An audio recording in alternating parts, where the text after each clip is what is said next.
Forget about tomorrow. Feeder. Right. Listener, I'm talking to you now. Have you seen these posters around with me and Steve on it, right? It's embarrassing, right? We were mucking around at a photo session and XFM wanted to do some posters. We couldn't be bothered to do them again, so we let him have this one.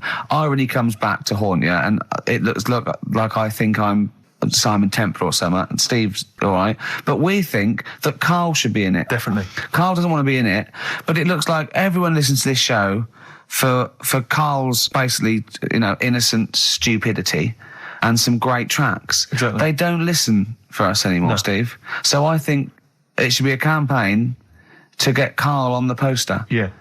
Well, I should point out that I think XFM are more than happy to have him on the poster. So it's just him. You don't want to be on there, do you? There's no need for me to be on it. Of course there is. Why not? I get so many emails here as I'm sat during the show reading them. So many emails saying, what does Karl look like? Well, I want pictures of Karl. If they go to xfm.co.uk/Ricky, we've got those film bits on there, those video mock-ups where I'm part of it. You can sort of... That's not enough, Karl. People want to see your face. You're part of the show. You're an intrinsic part of the show. Yeah, we'll get you on the poster. Why? It'll be too much on a poster. They can only take in so much. What do you mean? They can only take in so much? Yeah, it's good with two people. No. It's enough. So what do groups do then? Well, they haven't... It's like Ringo Starr is being left off the cover of Sgt. Pepper. Yeah.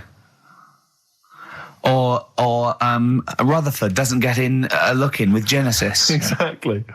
Well, which would be outrageous. Yeah. I'll say, sorry, Tony Banks, you can't be in this one. Yeah. It's just me and you will be very. You see, you look like the Collins, so you've got to be in there. I don't photograph that well either. You're joking. Is it because you look like a little cue ball because it just shines off the top? But a lot of people as well. You should dispel the myth. A lot of people think for some reason that you're fat. A lot of people say to me, "Is he fat?" No, but that's because I haven't got much hair, so it looks like my head's big. No, they haven't even seen you. They just think from listening to the show that you're fat. That's because you're northern. They think you just eat chips and complain about the weather. Well, complain about the south. I just think you could answer a lot of your critics. But then you see what I don't like about this world. A lot of people judge people on the way they look. Yeah. Oh, like you do. If only more people thought like that, Steve. But Karl, you judge people on the way they look. Yeah, I know. That's what I mean. But I couldn't with me, could I? Because I don't know what I look like. What? If I was listening to me on the radio, I wouldn't be able to say, he's and slag me off and that, because I don't know what I look like. And I quite like that. Do you know what I mean? I've lost. I don't know what Absolutely you're talking lost. Just believe me, right? I'm right on this one. It's best if you leave it. Well, we're not going to leave it. We're going to get you on the poster. Yeah. I mainly have to see myself on videotape this morning. I showed him. The animal show I did, the show. Yes. I'm doing a video, and I did behind the scenes footage, and I've got you've seen it, haven't you? I feel a little bit of Karl on there, isn't there? Yeah, it's great. Yeah. It's lovely. He can't believe it. He said, "Is it playing slow?" Because he's so slow. When I come into the office, going, "All right." That's how you talk. And my head as well. I look like I'm looking into a spoon. I'm not happy with it. I just think that if we're willing if Ricky's willing to use his celebrity profile for the sake of the show, I'm willing to look like let's say a fairly handsome kind of cool customer. I think the very least, Karl, is that you appear on there as well. You could dress up smart. Are you worried that you'll look the worst out of all three of us? Who am I standing next to? I'm next to Steve. I'm fairly confident. Yeah. I like the way it's so predictable. You pull the string because you know what it is. You pull the string? My neighbour had a horse in her house. It does work, honestly, it works. Okay. Yeah, okay, don't bother explaining it, just play it. Right, so here's here it is. We're just going to do it. Head horse in a house. Right. What in God's name was that? Yeah, name the 6 songs. Head horse in a house. Huh? Are we naming the artists or the songs? Either. Artists. Anyone who gets anything can get a prize. What's more, Karl? Artists, here we go. Head horse in a house. That's tricky, Karl. That's very hard. Once more. Head horse in a house. Email in ricky.gervais@xfm.co.uk. I'll give it another letdown. Another letdown. It's brilliant, this. How can you just say that after I've just been stuffing grapes in my face and that? Well, you didn't get one burger in, right? Even when you tried to chop it up, there's 3, right? So that's it. Well, Steve, out the goodness of his heart, went to McDonald's, okay? I got some grapes, at 62. That's got nothing to do with this, though. This is my game show here. Bob Holness didn't say, yeah, Blockbusters is good, but I never see him eating grapes. So this is a different thing, forget that, right? Here's the clips again, here's the clips. Oh, you know I said I was going to turn over a new leaf and not criticise your ideas? I think it's the end of this one, mate. Oh, he's done it again. It's atrocious. Ricky.Gervais at xfm.co.uk if you've got any idea. Dandy Warhols, we used to be friends. That is Karl's favourite record of the year. Yeah. New music, but any music. He gets one play a year, and he chose that. That's what he chose. It's all right, but I mean, that favourite track, isn't it? He played that. That was Karl's choice. Just something new on XFM 104.9. Don't worry, we've got some really good stuff coming up later with me and Steve. If you're from the 70s, you might like it. You see that he's getting too cocky, isn't he? It's arrogant. He's sort of like I mean, we've tried giving him something in his life. He's got, you know what I mean? He comes in and tells us this sob story of just like a trail of failures, and we've said, Karl, come under our wing, right? He just started picking up on him. A few other people started, and then he does that. He fails at the burgers, he fails at the grapes. He will not trust us with, you know, what we want to do. I don't know what more we can do. It's like I've saved a mouse from a cat's jaws and it turned around and bit me. Yeah. That is a brilliant analogy. It's a bit like we were trying to give you something that you could care about, that you could be passionate about, that would somehow give a meaning to your life. You would be in the Guinness Book of Records alongside, I mean, Bubble. Bubble failed. Do you want to be Bubble? Do you want to be Bubble?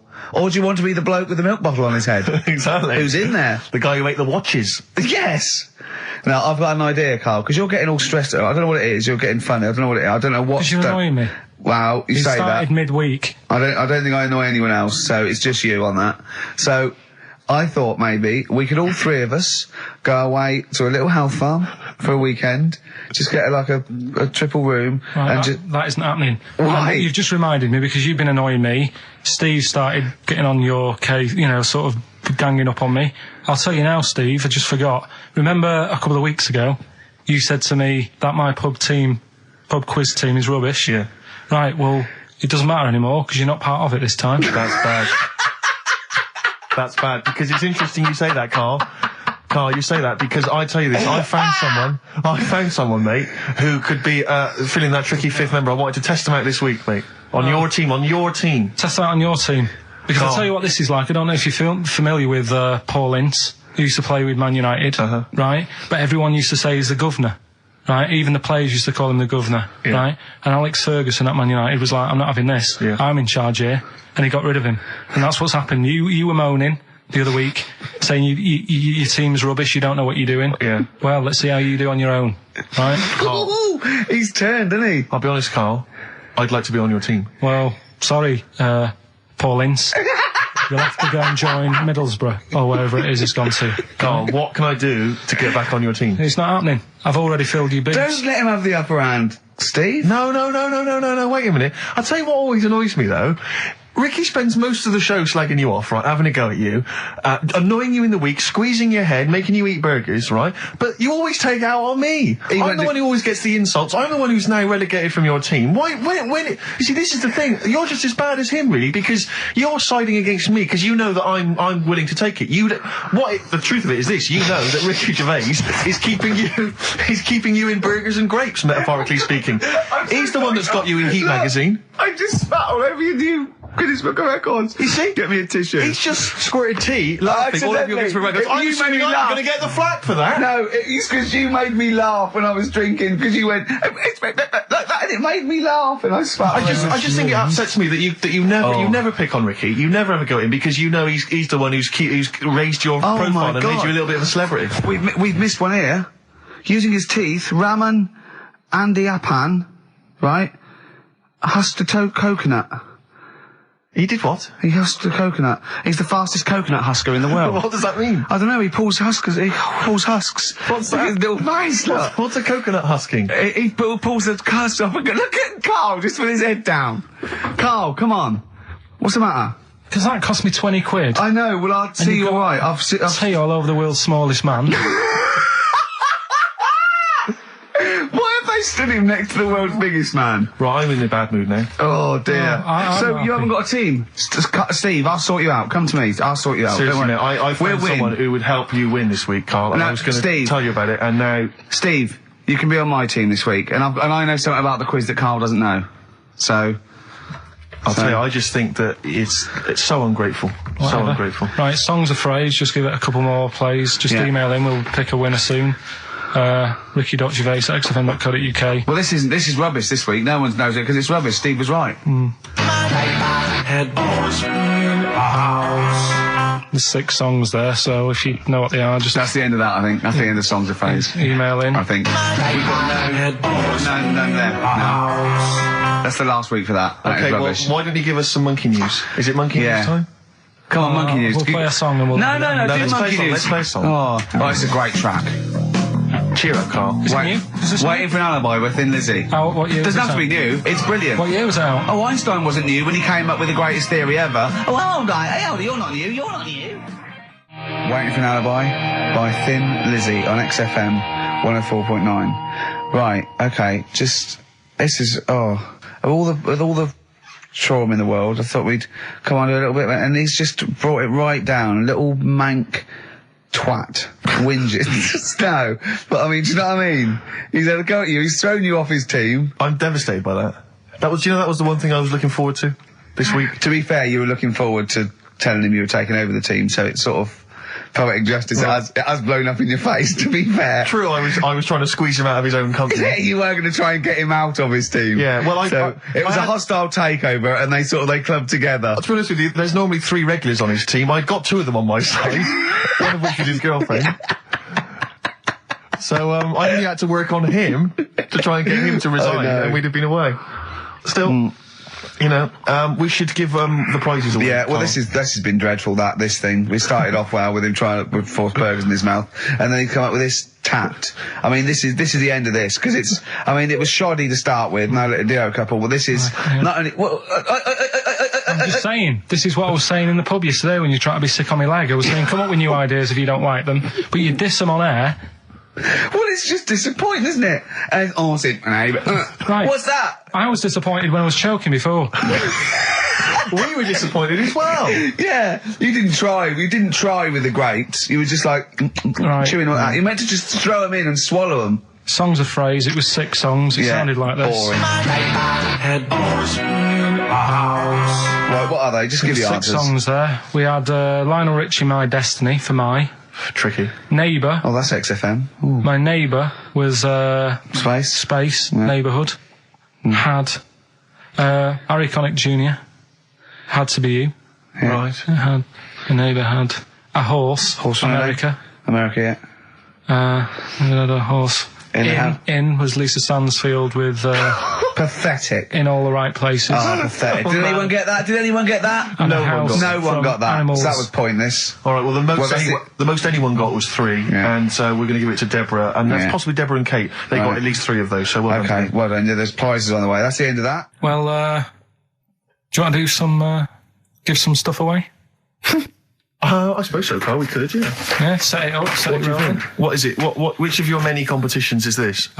Songs of phrase. Talking of competitions, I remember last week there was a big argument that Karl kicked Steve off the team because he was getting a little bit uppity and trying to take it over.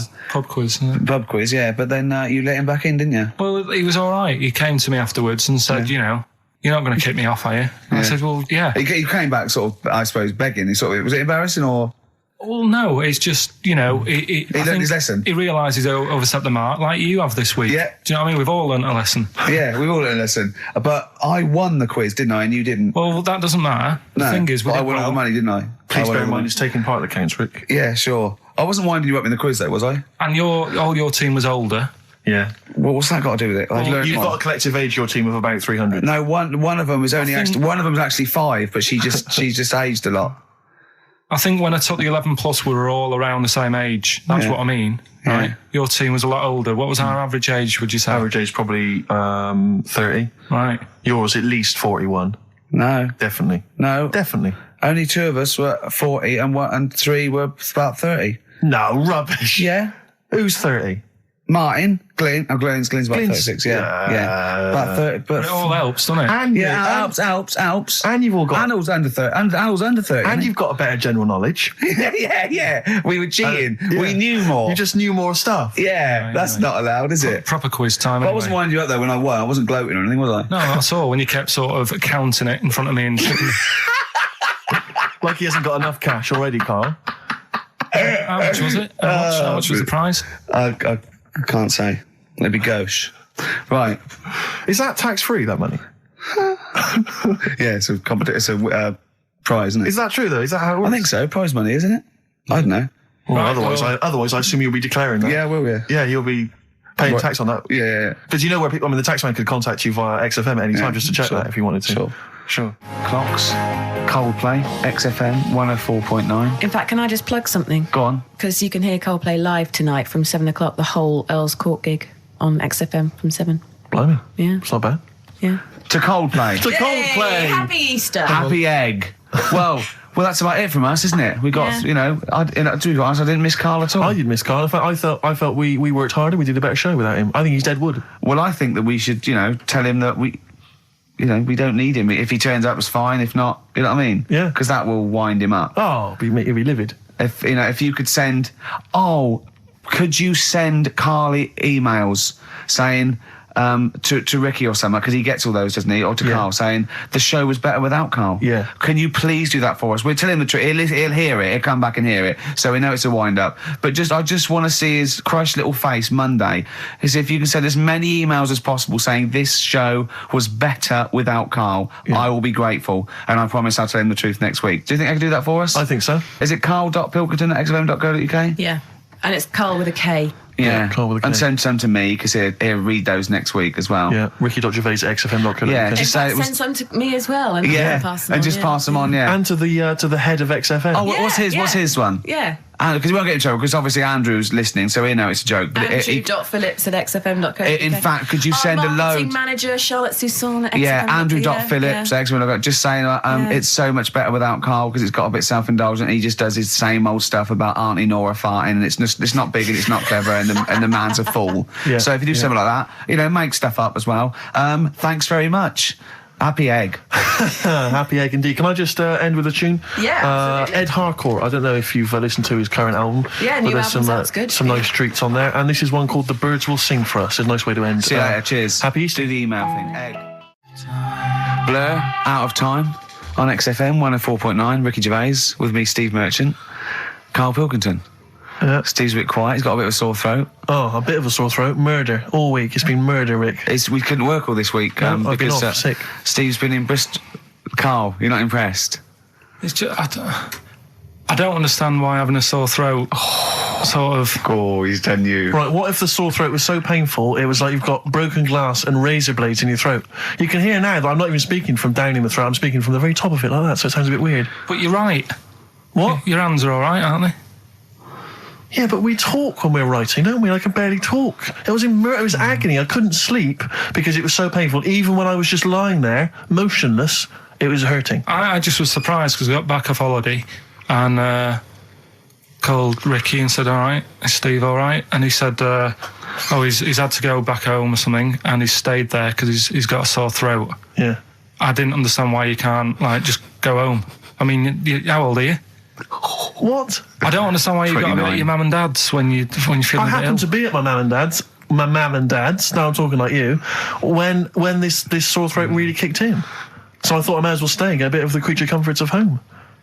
Do you know what I pictured though when he told me? See, my parents aren't like yours, Karl. Your father would have popped down to the phone box and maybe looked to see if there were any kind of throat lozenges. Strepsils. Yeah. Whereas my mum phones at the doctor first thing she can. I'm straight down there with my dad. They're snapping into action. They're trying to sort me out.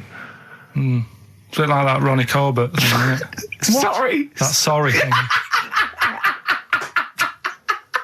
You're right, Karl. Yes, you're absolutely right. He's just like that. Oh, No, dear. it's just because You just went on holiday with your parents. Well, not with mine. No, with right. Suzanne's, and it won't be happening again. Thin Lizzy, boys are back in town on XFM 104.9. Right, we are back in town. Me, Steve, and Karl. Karl's on holiday.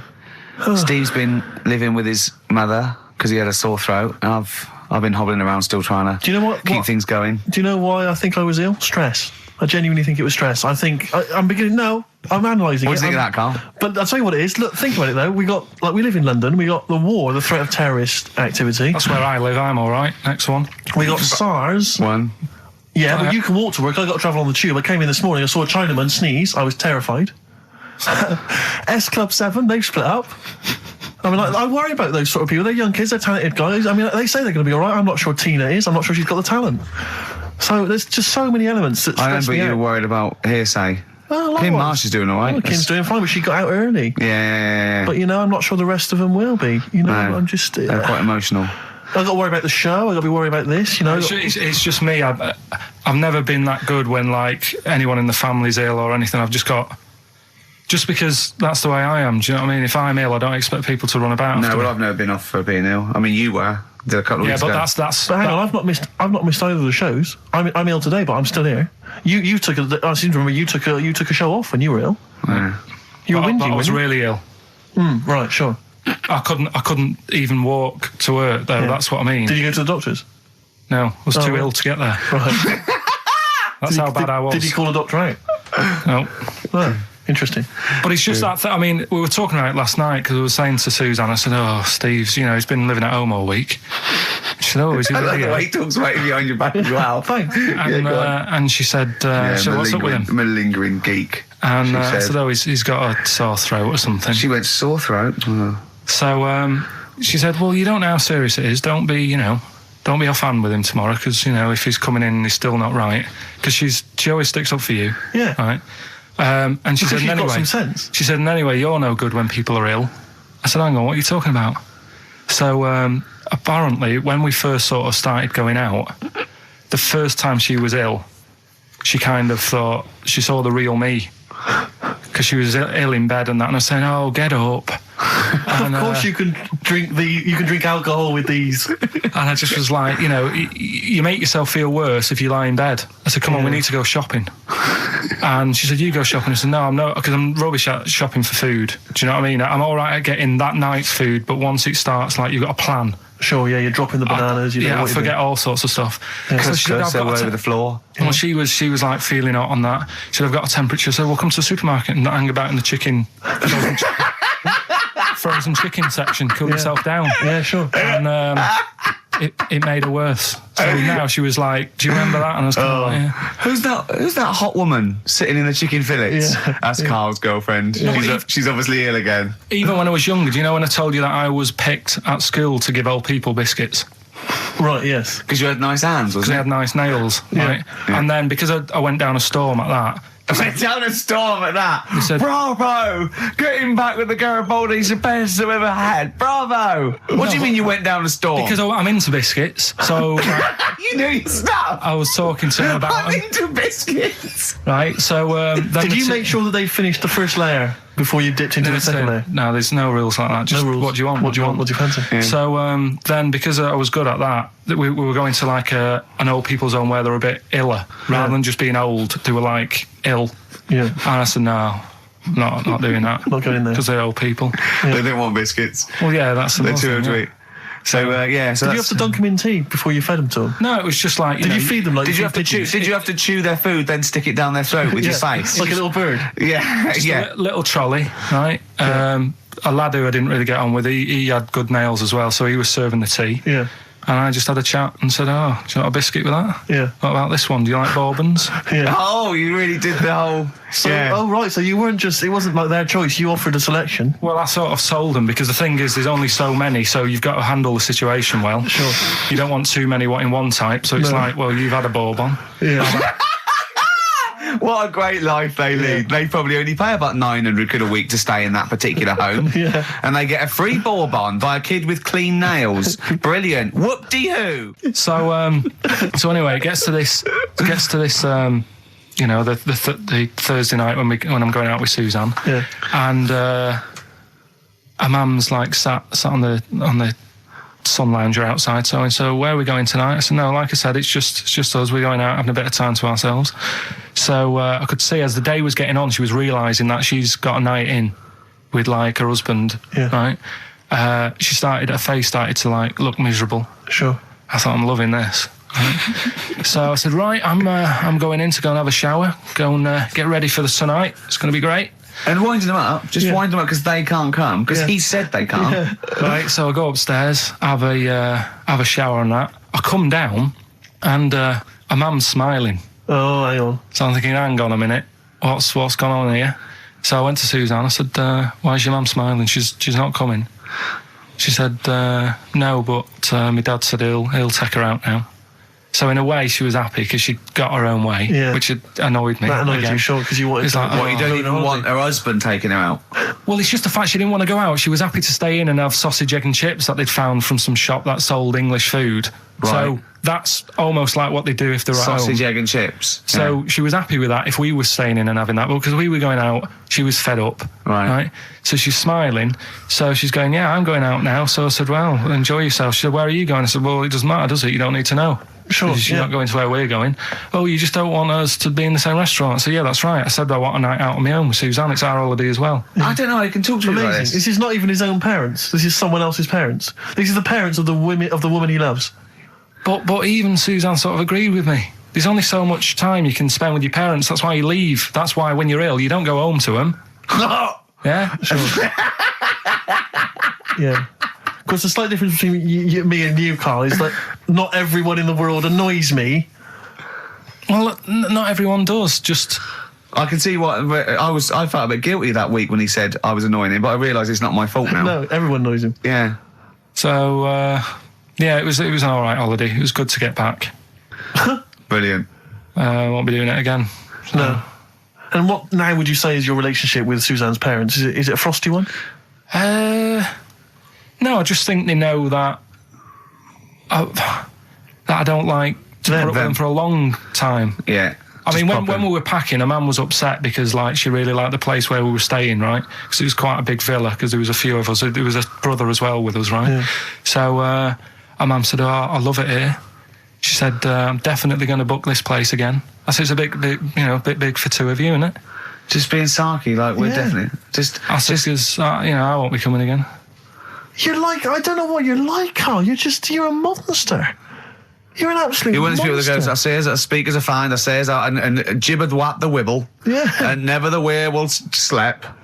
You're like a middle-aged man. You're like an old man. You're like an old man and you're what, 30? I'm just imagining you scraping along in clogs and a flat cap going, oh, that tree's got to come down. Yeah. Puncturing a kid's ball if he kicks it into your garden by mistake. Yeah. Refusing to give it back. Yeah. Gather round. Yeah, there were once Chinese kid as hairy as that cow, which is weird because there's not many Chinese people that are hairy, but this one, I tell you, it were back in 1990. Grandad, are you eating a Twix? Appropriate words there. That's the Smiths and Panic. Don't worry about it, Karl. People know that you haven't got a malicious bone in your body. So, they know it's confusion. Don't worry. No, it did happen. So I know, yeah. So, what have you been doing this week, Steve? Well, I'll tell you what. At the beginning of the week, I was incredibly annoyed by Karl. Why? No, because I remember you had a little discussion with Karl a while back saying that you thought he was lazy at times. Yeah. And, you had various criticisms of his work. Yeah. And I got a call from him. He said, oh, yeah, I should have told you I had a phone call. Someone said that they were trying to get hold of Steve Merchant to offer him some lucrative voiceover work. Now, that is money for old rope. It's money for old rope. That's you're in there for about 20 minutes and it's thousands of pounds. If there are children listening who are still at school, they should definitely, when the careers guy says, what do you want to do? Try and get voiceover work. Just become a voiceover artist. It's money for old rope. Yeah. So I can't believe my luck because, I love money for old rope. Yeah. And I said, well, what's the information? He said, I don't know. I deleted the message. It was on his answer and he deleted the message. I said, right, when did the message come? He said, last week. So he took a week to tell me that he had deleted the message. Why? Just because it wasn't for you? I mean, I don't know how selfish that is, Karl. No, what happened is, right, I got back off holiday. I was at home. Yeah. So I called up my voicemail, right, because I can do that. Yeah. Remote access, right? Because I've got to know what's going on at work. Of course. Called in, it was still my day off. I was going through the messages. Yes. Heard one from some company saying, We're after Steve Merchant. Yeah. We want him to do some voiceover work. Yeah. Right? I can't remember the name of it, but Thanks. I thought, right, I'll remember to tell Steve. A week later. It doesn't matter, does it? You still got the message, and they What message? Yeah, but voiceovers have to be done in the next couple I of days. didn't get the message. All I got was there was a company, I don't remember the name, and they phoned you. They wanted voiceover. How does that help me? There are hundreds of thousands of media companies. I You didn't take down a number. You didn't take down a name. Nothing. I was more puzzled why they'd want you to voice anything. He's having a go. I don't know why. No, but listen to that voice. You must be annoyed. You must be annoyed. Talk about rubbing salt into the wound. No, but listen to you. Oh God. I don't know how you think. I don't know how your mind works. Well, I was thinking there must be a tractor sale on somewhere. What do I care? Hang on a minute. Wait a minute. Wait a minute. The worm has turned. I don't care if they want me to advertise, the latest designs in pirate fashion wear. I will do a voiceover because it's money for old rope. I don't care what you think of my voice. Someone was interested. They were offering me money. And you decided arbitrarily, they probably wouldn't want it. They probably made a mistake. They wouldn't like the way he talks anyway. I'll delete the message. No, the thing is, right, I get paid. Being a girl? I get paid to sit here on a Saturday, right? Play CDs and that, help out with the show, get you decent prizes. I think I do me bit. Sure. Right? It isn't about running your voiceover work. So hang on. So, Karl, let me just get this right. If someone was ever to phone me, right, trying to get in touch with you, to offer you work, you'd want me to just ignore the message. That is what you're saying to me. You'd prefer that I deleted the message, I ignored it altogether. That's what you'd want for me to do. That's what you'd want me to do. What, someone's calling you for some Someone's work for phoned me. They say, I can't, I don't know, I'm a friend of a friend. I've got your number, Steve. I would love to use Karl Pilkington for an well, exciting sex scene. So has it happened? Well, I'm saying in the future, if it was to occur, do you want me to just ignore it? Is that what you prefer me to do? Well, it's not like that, though. I did tell you. I told you the message. You didn't? What? You told me a week later with none of the information I needed. Karl, that doctor called last week. That kidney's ready for that little girl that you were doing that sponsored walk for. I forgot to tell you. Oh, I hope it's still all right. They keep it on ice, don't they? I think they do. Selfish, Karl.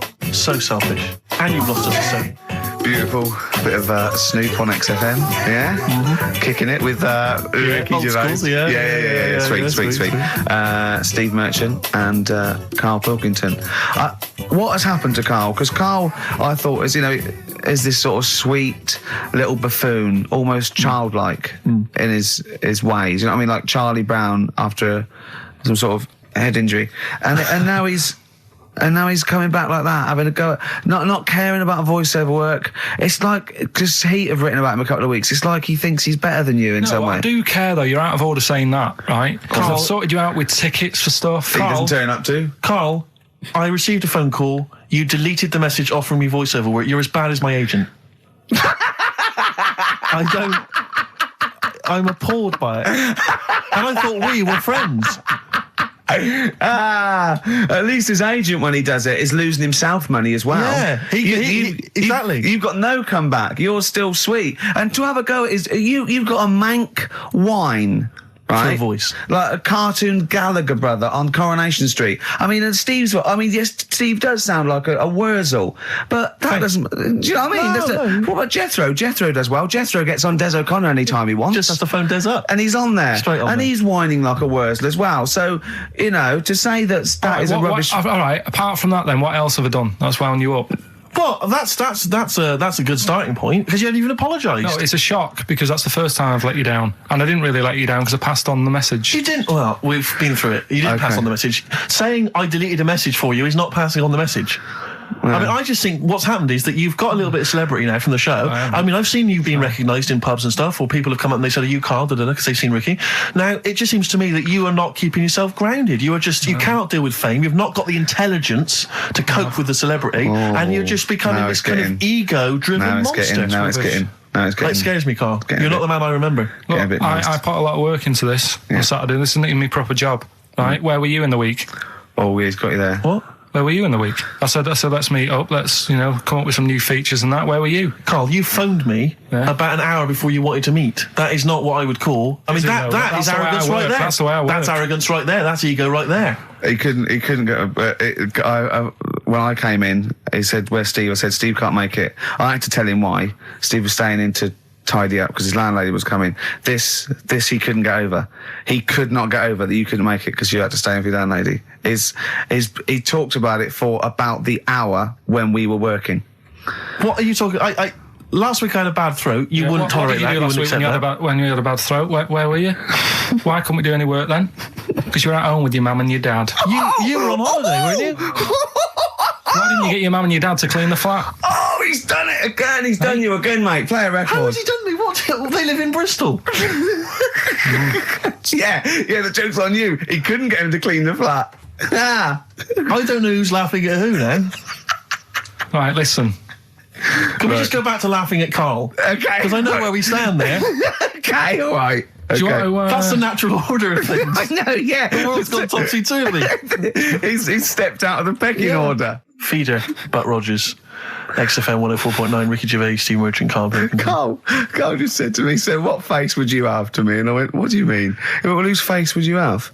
And I went, I don't know, a boy's, so the skin would be regenerated. He went, no, it'd be a bit weird. He said, oh no, someone famous. And I went, I don't know. I went, whose would you have? He went, Barry Sheen.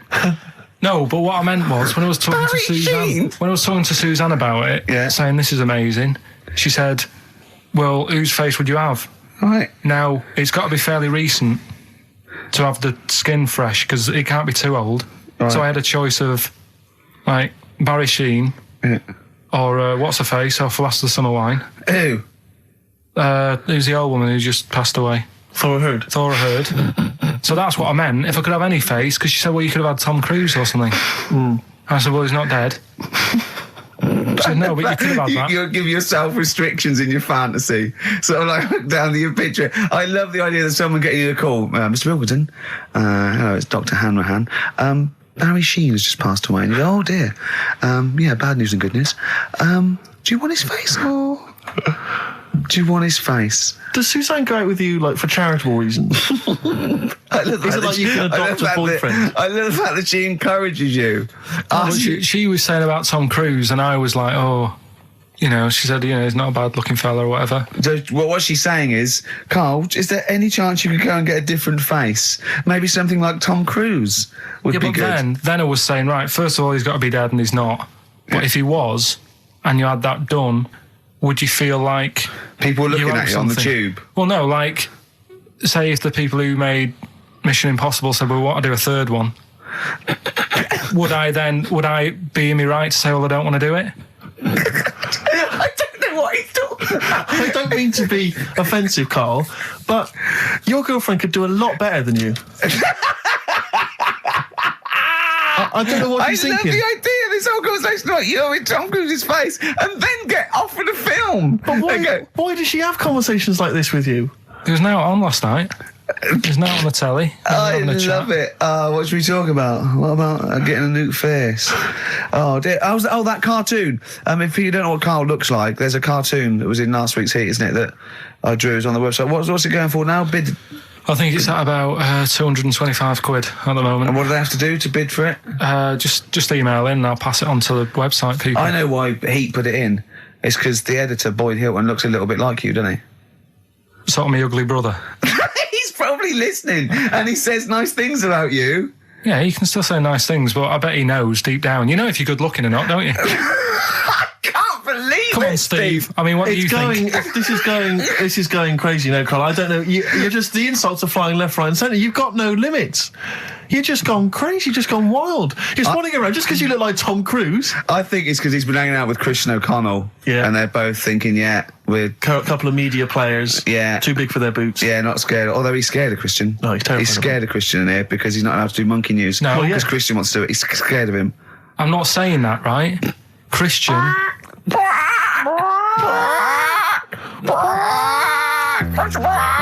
do monkey news, but Christian wants to do some monkey news. I'm not allowed.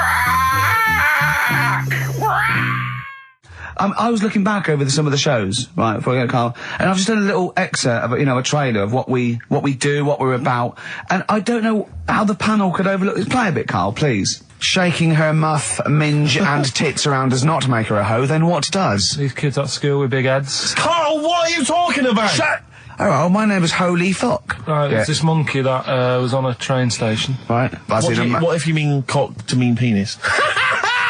It was my Down syndrome son. Oh, chimpanzee, that monkey news. So we've still got monkey news coming up. You're an idiot.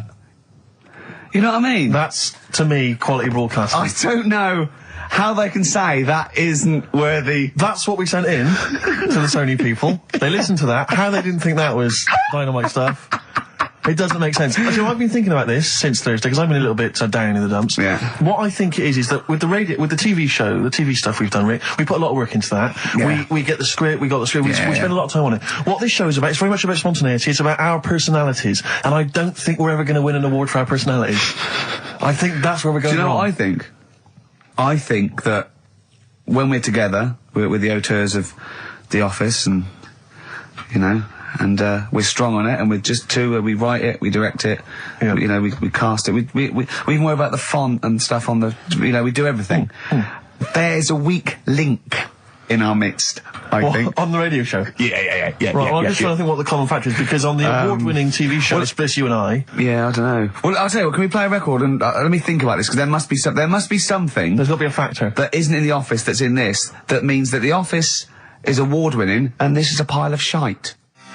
Brown Sugar by the Rolling Stones on XFM 104.9. I'm Ricky Gervais with Steve Merchant, and with us, Karl Pilkington, the third member of this team. Me and you do The Office, award-winning. Yeah, and us three do this show. No awards.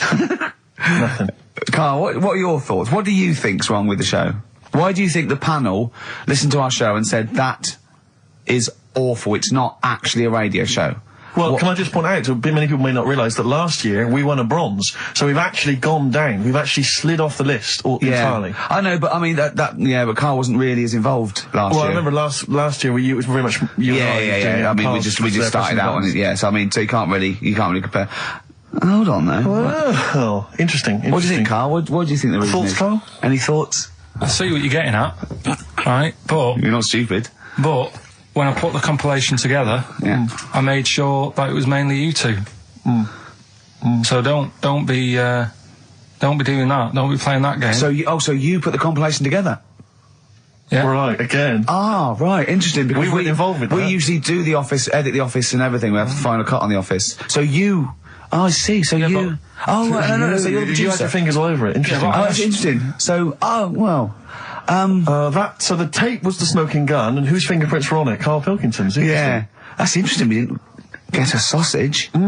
But, you know, do you know what, seriously though, you know, well, I don't mean seriously, it is his fault. I know, but I mean, it's our fault as well, because we should have known better, right? But than to employ him, yeah. But, I actually think it's a slap in the face. I want to know who the panel was. A lot of Sony are thinking, just handing it out to the same old people. You know what I mean? Every clip they played was a funny phone call. Do you know what I mean?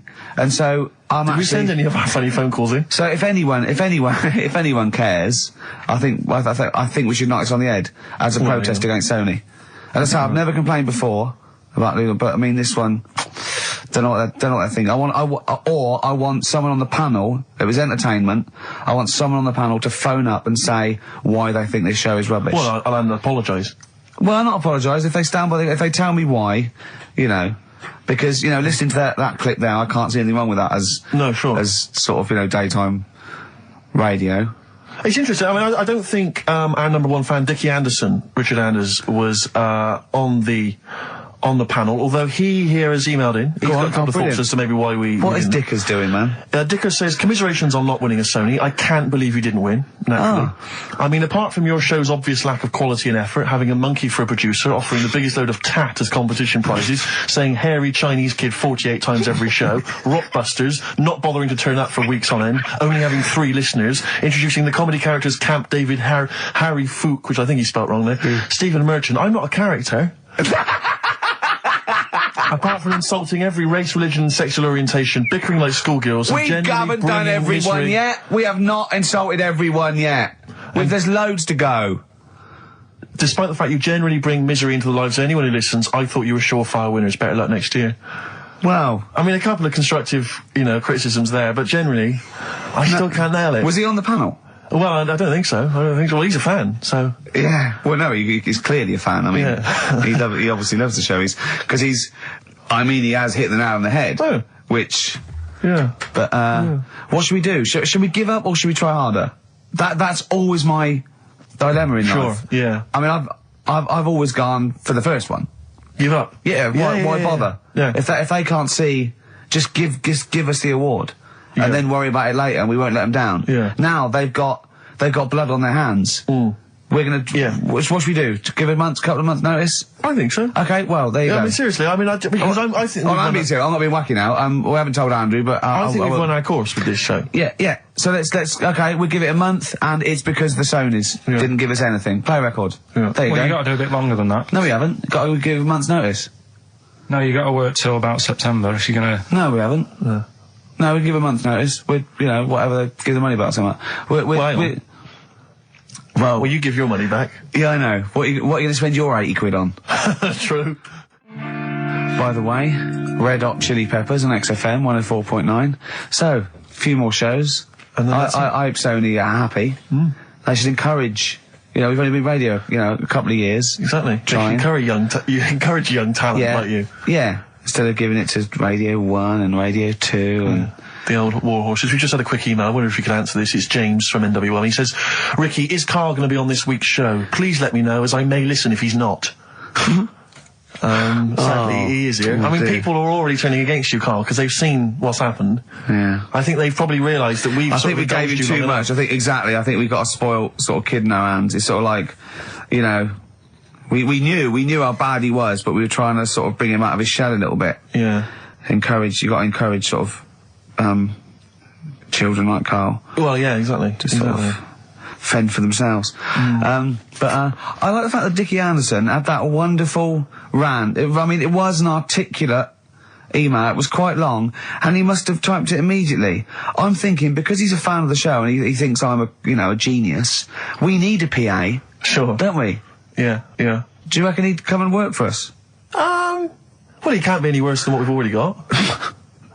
I know. So there you go. Then we're giving up radio.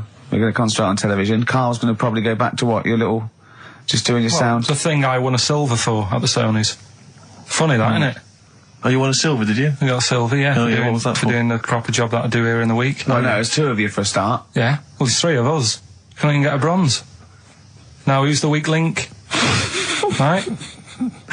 Well, bit weird, isn't it? Let's not argue. We haven't got many shows to do. To be fair though, this show is I think it's more to do with the fact that you talk on this show that has brought us down. Right, I haven't said anything hardly today. No, well, this is an award-winning show potentially. We'll add this one in for next year.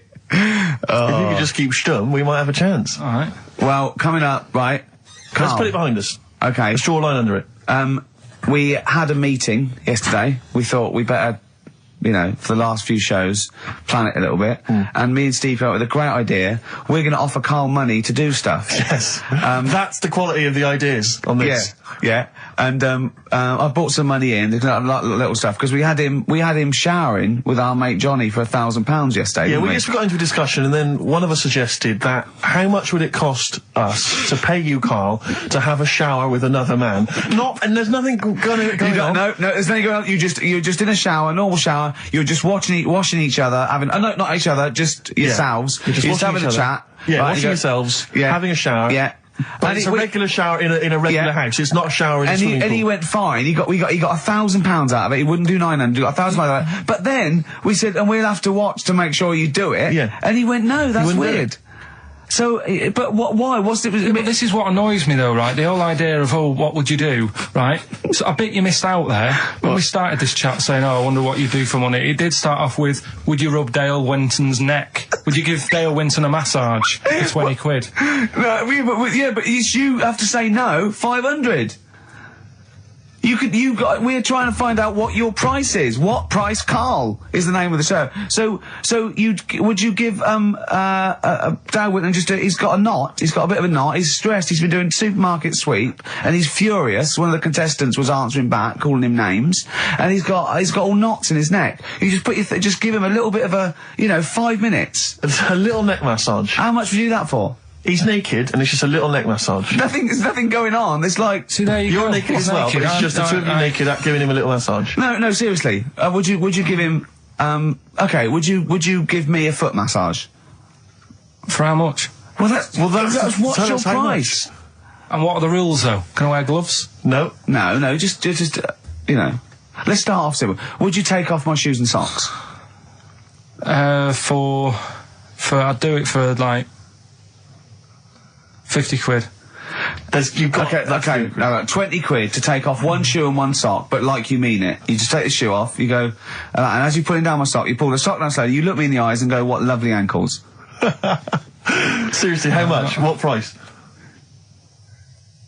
20 quid a foot. 20 quid a foot. That's got to be worth it. So 20 quid, you will take off my, we'll put on some soft music, right? I don't need it today. That's what I was saying to you yesterday. You always do you know what I mean? No, you don't. At the moment, I'm quite happy. Give it to a homeless person. Give it to a charity. Well, we'll get him in here. Well, are you still going to shower with Johnny for £1,000? Not now, because you said, and me and Steve are just going to stand in the corner and watch. Well, we've got to make sure you do it. You might go in there and just, like, wet your hair and come out, pay Johnny 500 quid and go, yeah, we had a shower. How will we know? Sorry, I'm quite interested about the shoe and sock. I'm back to the shower. You just have to wash yourselves. Now, we have to inspect that it's really clean, because we want you to wash certain parts really... Right, well, why have you both got to be in there, then? Well, no, just one of us. Can we just take... I mean, yeah. Or can Steve film it? as evidence. Just as evidence. Or I'll tell you what, we'll leave the DV camera in there. Neither of us to be in there, then we can just watch the video. Yeah. Are you a couple of benders? Are you a couple of benders? No. No. But can we discuss further the taking of the shoe and the sock? Because I think there's £20. I'm willing to pay £20 to see that. Peace Train. Isn't that brilliant? Cat Stevens. Now, well, I've sort of enjoyed the last sort of hour or so after the disappointment of the Sonys. I think we are going to give up, to be honest. Do another week and then shoot off. Yeah, knock on the head. Okay. We were doing it for a laugh anyway, but... If they're not going to reward us for that, then... Do you know what I mean? It's not really worth it. But I'll tell you what could... But what about this? Karl, can you find out who was on the panel? Can you? But what difference does it make? Well, I want you to interview. I want you to phone them up and I want to tell them why they didn't think our show was... Yeah, let them explain themselves. Just explain themselves. They've got to stand by their convictions. Find them all. Track them down. There's probably about 300... What do you expect then? I want to tell the truth. No, you're right. The Monkey News should have... done the job for you. I just want people. I don't want to sit in a room and hide. I want the 3 people on the panel. I'll find them out to say we didn't vote for you because we thought it was shoddy, amateurish, annoying. There was too much swearing. I'll go, fair enough. Well done, mate. We didn't vote for you because Karl's voice is an irritant. Okay, well done, mate. You're all right. We didn't vote for you because, Gervais, you're a fat, useless git who understands nothing about broadcasting. And your mate Steve... something. Yeah, and I'll go, right, I'm not so happy with that, but at least you told the truth. Mm-hmm. But get them on the phone. Find out from Andrew. I noticed none of them have mentioned me, which is good. I know, yeah. I'm pretty good. Yeah, they probably all love Steve. Mm. No one likes to pick on an invalid, though. Do you know what I mean? I'm just... We got a player request here for, what's her name, don't leave it, Steve. Sonia, who's 18 today. We couldn't find William. It was really nothing wordsmith because, whoever is in charge of the library, they probably won an award for it. But, she didn't ask for 4 non-blondes, so I found There Is a Light by the Smiths. So, a week to go. I'm not. Mark the Hoople, Roll Away the Stone. Classic little ditty on XFM 104.9. Right? Play the jingle. Oh, is it it? Brilliant. Oh, chimpanzee that, Monkey News, extra. Well, is there Monkey News? I tell you what, I've been having a bit of a problem this week. Why? It's just been a struggle. Normally, I can come into work on a Monday and there'll be something that's happened over the Saturday, over the Sunday night. Do you know what I mean? Over the weekend, the Monkeys have done something. Been very quiet. I thought I'll be all right. Let's see how the week goes on. I don't know if they've caught on to the fact that we're giving this coverage now, or I don't understand. Normally, people are emailing me stuff all the time about Monkeys. Been very quiet week. Been checking, I was looking in books last night and stuff. Is there any monkey news? I've got some, but just because it's not that good, something else I found out that I thought I'd share with you. Go on. I was looking in the Guinness Book of Records, right, because I thought they'll have something in there about monkeys or something, right? Mm-hmm. And there's a little monkey, I think it lives in Asia, right? There's loads of them live in Asia. Might just be travelling, but yeah. And something I found out, I don't know if they've got it right, and that's why I want to bring it up. Apparently, it's the mammal, right, that's got sort of the pointiest eyes that pop out of their head. Steve.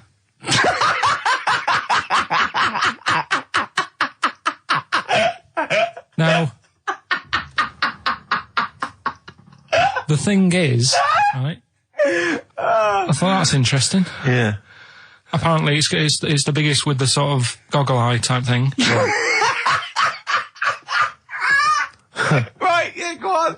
Apparently, they come out of their head 1.6 centimetres. 1.6 centimetres? What, you mean they protrude? Yeah, they protrude from the head at 1.6. Okay. What? How long? Have you got a ruler, Rick? 1.6. He's having a go. I'd say I'd be a little bit annoyed if the monkeys beat me. Well, I don't think it has. That's what I'm hoping. Is there anything we can... I mean, what's 1.6? Oh, can you... It's about... Drop your trousers. It's, about 3/4 of an inch. What do you think? I don't know. Have they got it right, or what? Maybe I should come down to Monkey World with you next week. So anyway, that's not the monkey news, that's just something that cropped up and... Sure. I do know once, when we were playing pool in the office, I think Lucy was your partner. Yeah. It was me and Ash versus you and Lucy. And you were having trouble because his glasses kept slipping down. So Lucy pushed his glasses up his nose, but the glasses touched his eye. Do you remember that? Yeah. He started it. Well, you're the one who joined in. No, I know, and I feel bad now. Yeah. He makes me nervous when he goes, yeah. It's like, play a record. No, I'm just trying to think about which part of your fat, middle-aged physique I can pick on. The tits would be a good Yeah, start. yeah. Oh, the belly. Sure. Oh, what do you think of that? Oh, that's... What is that? Play a record. That worked. That worked, didn't it? See, panic over. Calm now. You're on holiday soon, aren't you? Yeah. You got to go off early. Well, about... How many holidays have you had? Because I only ever have time off when I'm working, like doing another job, like, you know, filming or something. But you seem to have a lot of holidays, just like, and you were sick as well. You was just like, because you had wet trousers, which is a little bit... Do you not care about the job? I mean, I've got to ask because, you know what I mean, if I was in charge, I'd worry about your motivation or... Because yesterday we were trying to work out what you enjoyed doing, and we got to Manchester United and moaning. And that is the two we came up with. I don't know where you get the moaning thing You're from. always whinging. About what? Everything. When did I last have a moan? Just before we came on air. Right, and why was that? I don't know, I can't remember. Because we were in good mood. We were in a good mood, me and Rick. I'll tell you why. Go on. Because you brought a song in at 10 to 1. Yeah. With a load of effing and jeffing in it. Yeah. And saying, can you edit this? Yeah. Yeah. But that's your job. You could have brought it in yesterday. No, I couldn't. Why not? I hadn't thought of it. But why are you whinging? That's your job. And I didn't come in 10 minutes before. It was a good 20 minutes before. It just took you ages because you were whinging and moaning to even get started. I'm not being dragged into this. You are always... I'm on my holiday now. Well, not yet. No, you're not on yet. You're still working. Well, that's what's funny. This isn't even work, right? And yet it should be. Compared to what I do in the week, this is a doddle. Well, it's because you're not putting any effort in, clearly. I mean, I know what Steve's like. He is tight, right? He is. And you know that, don't you, Steve? Financially, you mean? Well, no, I mean, just the way you are. You're very sort of, you know... You're not wasteful with your money. I'm careful. No, I'm not wasteful. Absolutely right. No, but to the extreme. Not towards the extreme. Not towards the extreme. No. Look out for the pennies. The pounds will take care of themselves. All right? Simple to remember. Good advice. Yeah, all right? But the thing is, right, I know that I take the mickey out of you for, like, you know, the way you look and stuff. Sure. Right? Well, I'm right back at you. But the thing is, you can't help that. Absolutely. But I'll tell you something that women don't like. Sure. And it's fellas who are tight with the money. Sure. I'm not frugal with money with ladies. I'm frugal with money with you. Well, I've got no reason to splash money out on you. I've never seen you splash money out. Well, you've never been out with me. Steve, have you ever splashed out on a lady? No, but I hope to one day. The right lady. XFM 104.9. Yeah, with Steve Merchant. What I was saying was, yes, we could have a little trivia quiz, right?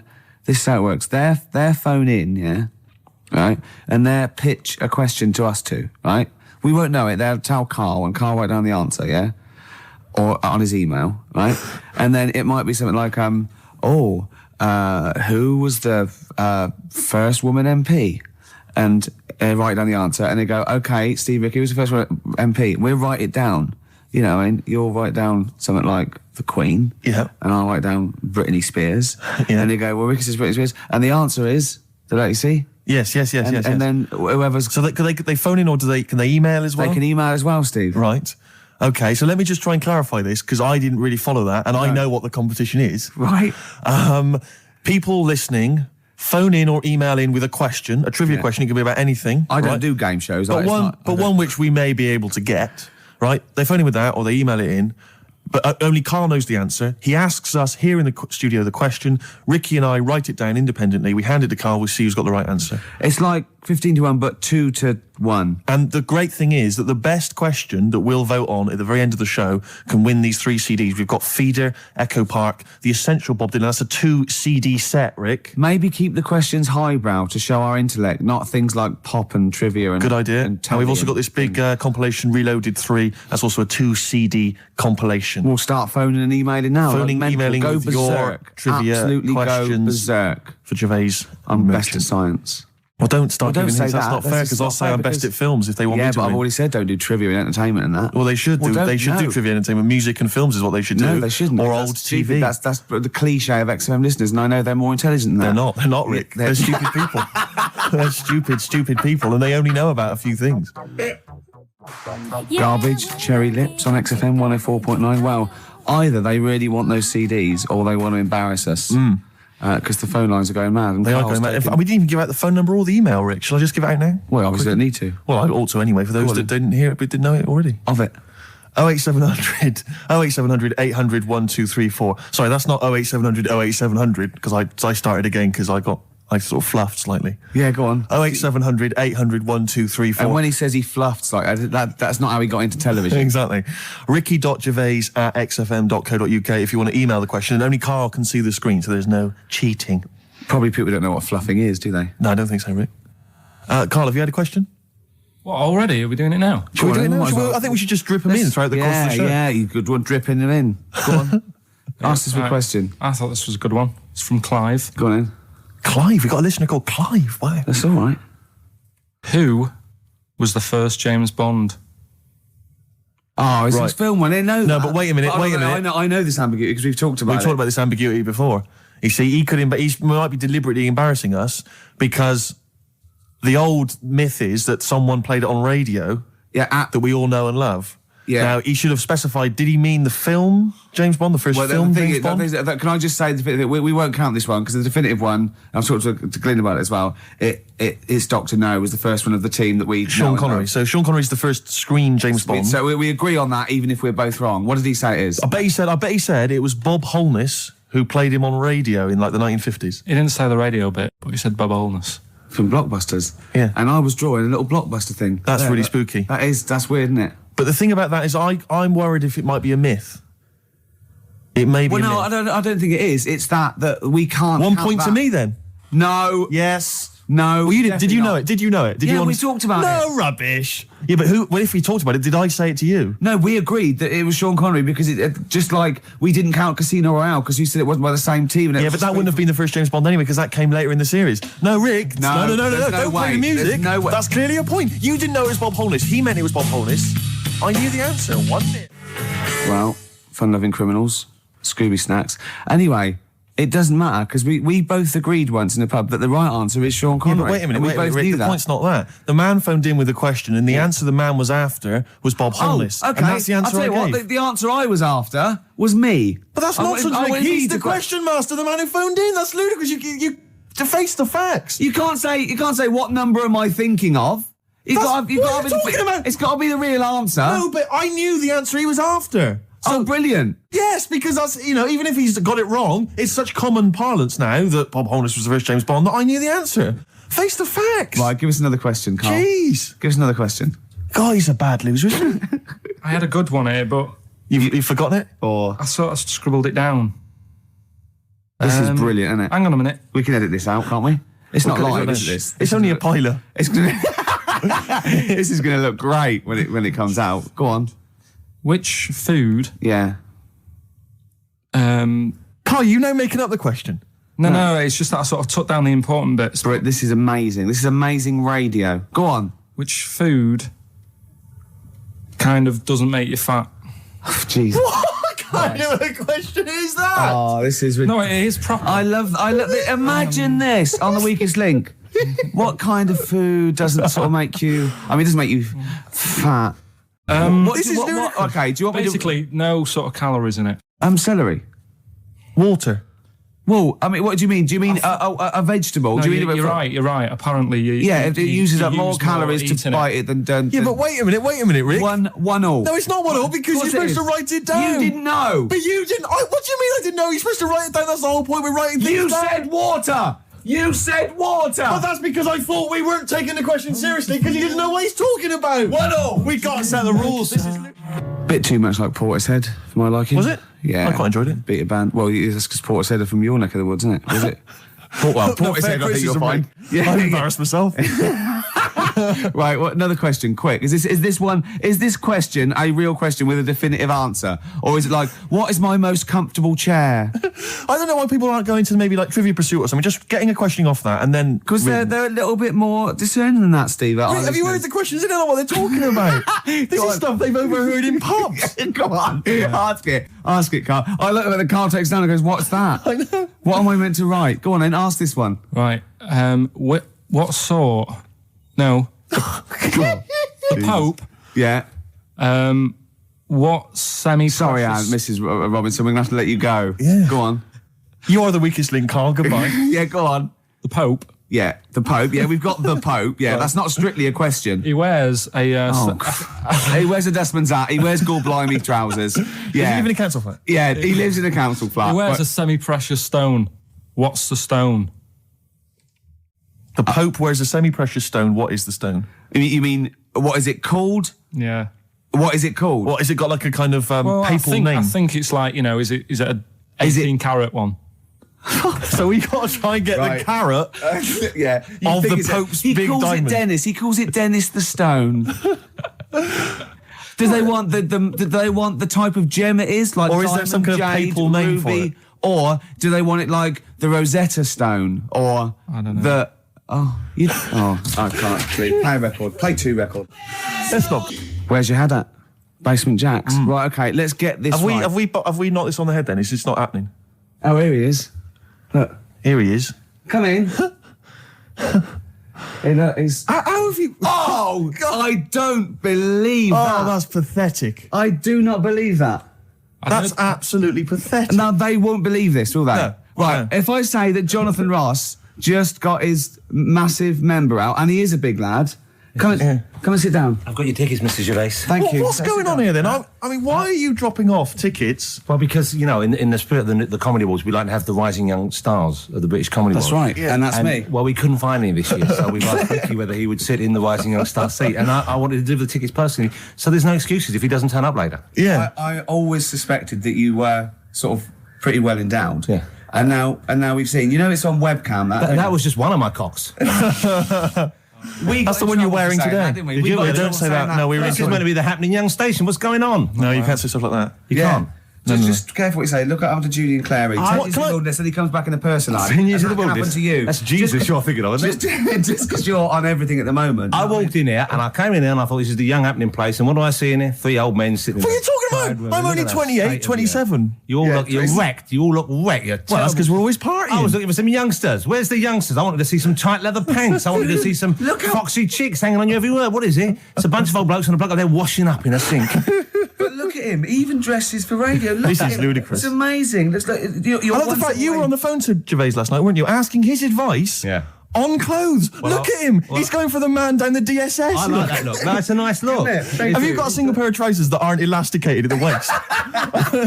They're maternity jeans, aren't they? They've got a whole Frank panel that pushes The forward. thing is, what I do at the end of the week, I can pop these in a pan and I can make a nice soup with all the food that's encrusted in At them. his years as a homeless coming to the fore there. Look at you, But one why- step away from Lawrence Llewellyn Bowen. I'd like to be that bit closer. But why are you dropping off tickets? Are you a little bit... Because I thought you were married and stuff. Why do you suddenly got this obsession with Gervais? Because I'm a bit rough, aren't I? yeah, it's like when you see Dale Winton out with those rough boys. I'd like to get one of my own. when a top celebrity in a lovely looking suit walks down the corridor with his penis out, Yes. Yeah. I know that I'm still an attractive You know man. you've arrived. I was inaugurated in the same way. For me, it was Des O'Connor. It's like it's the passing on of the baton, if I may use that euphemism. and you've been battened. But it's fantastic. Well, it is a pleasure. I don't think I'm complacent just because I'm mixed with you. I still wake up and think, I don't believe it. I'm mates with Jono. Can I just point out? Jono. I was listening to the show last week, and I heard you, as always, revealing a little too much about yourself, if you don't mind me saying so. Yeah. Steve, tried Not as much as you. No, but that was just for the benefit of the room. Yeah. And talking about when you used to occasionally urinate in the sink. Yeah. When you were around my house last time, and I came in, and you looked a bit shifty. No, please reassure me. It was more ownership. That Yeah. I was like, I went to my territory, and then other people that come in that go, has Gervais been round here? It's like just marking my territory. Because my coffee the next morning had a hazelnut tang to it that I don't remember putting in. Can I just say something? Because I mean, I used to, mention to you, Gervais, when we first started getting involved in the business. Yeah. I used to say, if there was one celebrity I'd like to be friends with, it's Jonathan Ross. Yeah. Lo and behold, Ricky's befriended Jonathan Ross. I'm nowhere to be seen. But Not Ricky invited told me- round. Ricky told me that I could be his friend, providing I never extended the arm of friendship. Right. To you. Yeah, if you ever... I thought as much. He tries to keep everyone else down he works with, from the office, all the other shows. He tries to keep them down. He said, I didn't even want I'm you number coming one. in. I wanted to meet you on the steps. Yeah. I didn't even want to tell him you were around. But you called. He went, who's that? And he saw your name come up and he went, well, can I meet him? Well, you're all coming tonight, aren't you? This isn't Radio 2, by the way. These links are way too long. This is snappy radio. We have to play out... Yeah. You might The be kids on have lost fast, interest. But the kids want to hear Coldplay, Catatonia, You know what I like? Faithless. How about some more of that instantly forgettable hip hop you play each week? One of those obscure hip hop hooray. That's the worst feature on British radio. You should be ashamed of yourself. Wait a minute, I've heard your As I was quiz on saying to Radio Bruce 2. Forsyth You're the on the other day, I left. said the hip hop's had its day. You should do that one. Put it away. Put it away. I'm Karl. Carl, how you doing? I'm all right. Got a question for you. Quiet man. Got a question. Yeah. The Pope. Yeah. What semi-precious stone does the Pope wear? That is easy. Go on. Topaz. Is that the right answer? I don't know. I might have wrote it down. I'm really sorry, Jonathan. It's not what he publicly admits to, but I have to know because I was hanging out with him at the Groucho one night, and he was saying, "Oh, look at this, look at this, look at that topaz. Go and buy that. Look at that. Vatican City." Look at that. We can make a nice ring out of that, he said. Didn't go anywhere, but thanks for asking. I better go. I've got to go. I've got to go and buy you. some winkle pickers. Thank you very much. Okay. Enjoy Nice to it. meet you, Stephen. Yes. Carl, I wish I could say it'd been a pleasure, but actually it was quite creepy.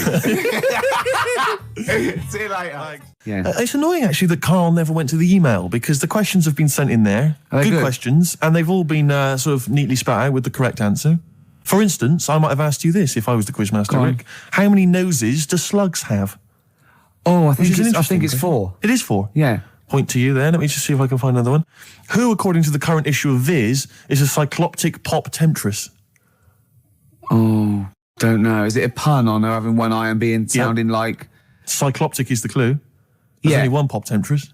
Oh, it's Gabrielle. Of course. Yeah. 2 points. Mine are better. He didn't get them. These are rubbish. Have you ever watched a quiz show? Because I can understand the question. They're rubbish, I suppose, aren't they? That gives me a chance to know what the answer is required. Go on. Let me see if I can find another one for you. No, you're never going to get that one. That's too hard. Oh no, that just That just teases you more, Yeah. doesn't it? What's the name of... No, that's boring, that one. Sorry. There you It's go. beginning to fall apart again now. Here we are. What's the proper name for Big Ben? Is it St Stephen's Tower? You know, it absolutely is. That's 3 out of 3. That's fantastic. Yeah, because the bell, named after something like Benjamin so-and-so works in it, it's Stephen's Tower, and that's the big bell. It's actually, in a weird way, I didn't know any of those. So it's actually quite good that we did kind of balls it up with Karl, because otherwise there'd have been egg on my face. Yeah, but I still won. I just won less. Oh, did you? Yeah, you did win. Yeah. I've already forgotten. I already wiped that out of my memory. Yeah, but hey, Steve, it's not me that's the real winner. It's Neil who asked that question About pubs. And he's got those 3 CDs. Just tell him what they are again. Just Feeder, Echo Park, a compilation called Reloaded 3, lots of great stuff on there, and the Essential Bob Dylan 2 CD. Have you called him and told him? No, not yet. This is such a shambles, isn't it? Because what if he goes out or something? Actually, if he's listening, can he give us a call? That is so lazy. Can't we call him like Tarrant would? I would have had his surprising. number. You've not got his number? I forgot. Oh, this is unbelievable. I said get the numbers, Karl. I wanted to go for the Pope one. Karl, do you actually work here in the week?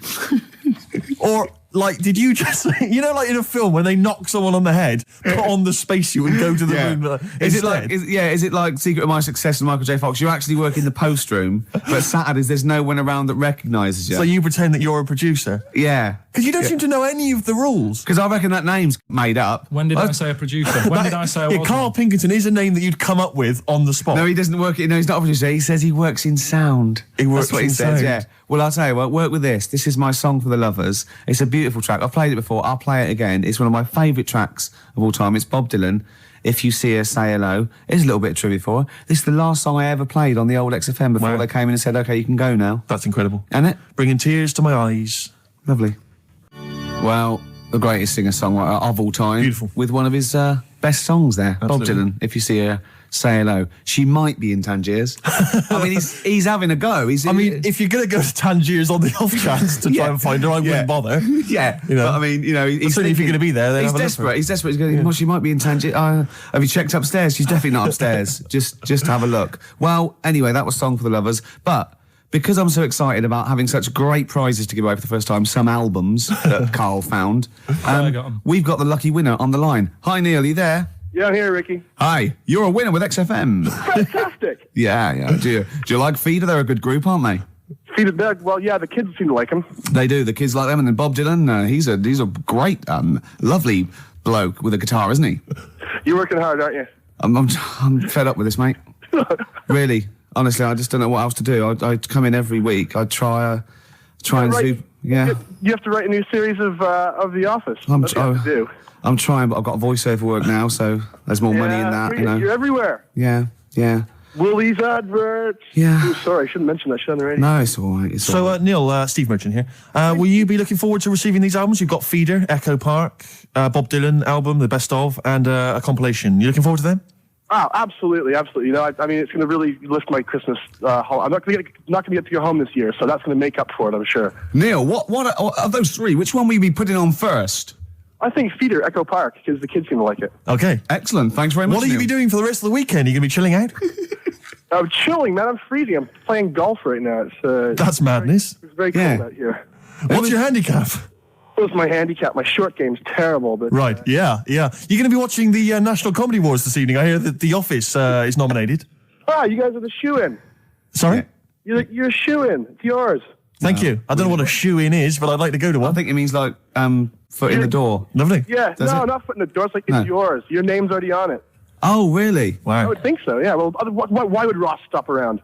I don't think he makes the decisions. Neil, thanks very much for calling. Those prizes are going to be winging their way to you. We're just like real DJs, aren't we, Neil? Just say we're just like real DJs and we'll leave you alone. You guys are just like real DJs. Enjoy your game. Cheers, bye. The reason you became King of the Universe, of course, is because of your fascinating French bread anecdote. Oh yeah, come on the then. How did baguettes come about? If this is going to be someone cooked a loaf a bit wrong and said I can still make a sandwich out of it, I'm going to hit you. No. Go on then. Right, Napoleon, when he was at war and that with Russia. 1812, yeah. Yeah. All his soldiers were like, not used to the cold weather and that. So they said, take some clothes in your bag with you because it's going to be nippy out there. So they put all the clothes in the bag. Sure. They were told, it's Napoleon, for Christ's sake. No room for any food. You're joking. So couldn't they make some sort of like sandwich? No, it wouldn't fit because of all the clothes. You had to take extra gear. Sure. So, anyway. I can see where this is going. I'll be honest. Is there a baguette-shaped gap left in their holdall? Before, let's make some bread that you can fit down your trouser leg. What? That's not true! No, it's not, I Karl! read it in Euston train station. I was waiting to go back to Manchester. Where did you read What's this? scrawled on the wall in graffiti? Yeah. Do you know Was it also meet me here for cock fun at 12 o'clock? The upper crust sandwich shop, Euston station. It's on the wall. What do you mean it's on the wall? Do you know it says, like, sail on at Dixon's, whatever? Yeah. Next to that, there was, like, a bit of information. Once you've read the stuff on Dixon's... I get information. There was a big thing about the history of the baguette. I read it and I thought, We got to make a sandwich we can split down our trouser leg. But how can you march and fight with a huge piece of bread down your train? Although it would be intimidating. You see them coming, you go, sacre bleu, look at the size of them. They're big fellas. Well, Blimey. I can't help but feel that could be a practical joke at your expense. yeah. do that. Well, the Earl of Do you ever Sandwich... question anything you read? If it's printed up, is that, Yeah. like, fact for you then? Well, it's not funny. I mean, if they were trying to be funny, it's like... it's not, is it? So it's information. Have you heard us? Things sometimes want to be funny when they're not. That's exactly what happened with the sandwich. The Earl of Sandwich wanted something he could fit down his pants. And it was those triangle cut sandwiches wrapped in cling film were perfect. You might be right. You might be right. I am. Because the Cornish pasty, so they could drop it down the mines, isn't it? Is it? They wrapped it up they wrapped up like meat and vegetables in pastry, and they sort of crimped it, and it was like and they dropped it down the mine, so, yeah, that's how that came about. And bagels were originally made so that people could play hoopla, but then eat afterwards. I don't know if you're aware of that. That is true, Karl. Well, anyway. Call my bluff. Is that true? Yeah. They're all true. They're all true. Yeah. Tell your kids that when you have them. Yeah. You know, if they're still alive in a million years. Well, it might be true. Can someone confirm that baguette fact that it was so Napoleon could stick it down Not him. his trousers? Not him, his soldiers. His men. Yeah. Fascinating information. Fascinating bread information, Karl. Radiohead. Yeah, now this is my song for the lovers. It's a beautiful track. It's Let Down off OK Computer. It's one of my favourite Radiohead tracks. It's lovely. Right, set the tape going now if you want to tape these songs. Avalanches, Frontier, Psychiatrist. Absolutely. Well, we've had lots of emails. People, obviously, we inflamed and provoked Well, about actually, I have to the say, Rick- Cornish pasty. I've got a couple of amendments to that. The crusty bit, is actually as a handle, because obviously the miners had dirty hands, and they'd eat all the stuff in the pasty, and they'd be left with this sort of crust, and they could throw that away. Mm-hmm. Also, someone told us that at one end was an apple, so you have a little sweet as well. Little dessert. So, there you go. You noticed how, like, over the years we've been doing this, way back when we started XFM, no one ever contributes when we ask about the music, when we ask about hip-hop, or their, opinions on that, anything important. No. But start talking about pasties. Yeah. We've had about 5 phone calls. Yeah. And someone phoned up to confirm. They used to work for Upper Crust, and basically, Karl got all excited. So it is true. She went, well, I don't know if it's true. I've read the same sign you did, Karl. Interestingly, there's an email here that says, which basically offers a history of the baguette, and talks about after the revolution, the government decreed that all of France must eat the same bread, and it was up to the bakers to bake this bread of equality. And then Napoleon kind of made sure it was a particular, he kind of set in. Obviously on the bread you can eat anything you find in the garden, frogs, snails, bits of horse, But squid. the interesting thing is, Rick, that there's no mention of sticking it down your trousers whilst going to war. The French have tried to keep that secret for over 100 years, It was only Steve. the upper crust people. Nearly 200 years, that is a top secret. Somehow Euston Station Upper Crust got hold of a document, left behind in an old sea chest, possibly Napoleon's, could have been Josephine's. Unfortunately, jotted it down. He's kicking himself now. Oh, Secret, I cannot believe I left a note. If he talked like that. He did. He did that, yeah, he talked English, but in a very funny French accent. We never got the, we should go in a competition who's the tastiest cartoon ever. Well, actually, I threw someone up did contribute. Cheetara, I threw up, Jessica Rabbit. I've had some people contribute here on the email. We've got someone here, Dom, has emailed us. He's told us that, for him, Daphne from Scooby-Doo. Yeah, Always popular choice. And obviously this is one I've never quite understood, Wilma from the Flintstones. I've actually always felt that Wilma, I don't know, I just thought she was a bit... No, not a bit Wilma, hungry. Betty, surely. Yeah, Betty. Well, this is what I'm saying, Wilma, Betty, surely, but Wilma? No, I mean, she's quite homely. yeah. Come on, Steve. You wouldn't say no to Wilma. No, I suppose not. Rick, we've got a couple of emails in here, and they're saying they enjoyed your performance over the Christmas period on a programme called 100 Greatest TV Moments. Yeah. Did you do an interview or something? What was the deal? I didn't see this. Yeah, the Office was in there, wasn't it? And I was interviewed for it.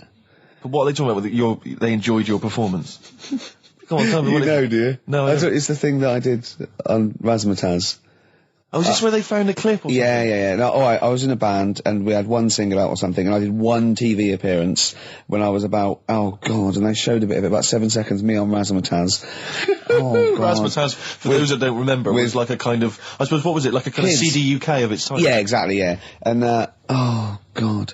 And it was of the time, sort of new romantic. And they showed a clip of this? I looked about 10 and about 5 stone with hair and makeup and girly clothes. My sister actually said I look like Posh Spice. Brilliant. There's a funny story about that, right? Because we were rushed and we had to do this thing, and oh God, and we were meant to take a flight to Newcastle. And where were you travelling from? London? Yeah, but we got there and we didn't have tickets, we were told to be there, but the A&R man overslept. Right, for the record company, overslept, and it was terrible, and we were fretting, and eventually it was too late to get the plane, we missed the plane, we had to get a train, and it was really kind of fine, they were back and forth, going, yeah, if they come now, we can still do it, we're going to miss it, and this was like a big promotional thing, and we got there, and they went, oh, God, right, and I had this sort of like jumpsuit I was wearing that I'd cut off, put that on backwards. A jumpsuit? Yeah, brilliant. I know, Is this what was bad. on the clip? Yeah, I had that on back to front, and there was no time, and I think I even mimed wrong at one point, and it was awful. But the funny story is this, that when we were there, we didn't have our tickets. This was at the airport? We bumped into Bucks Fizz. The guys and girls from Bucks Fizz and their manager, so there's like 5 of them, right? And there's 2 of us, and they had 5 tickets, and Bucks Fizz tried to smuggle us through.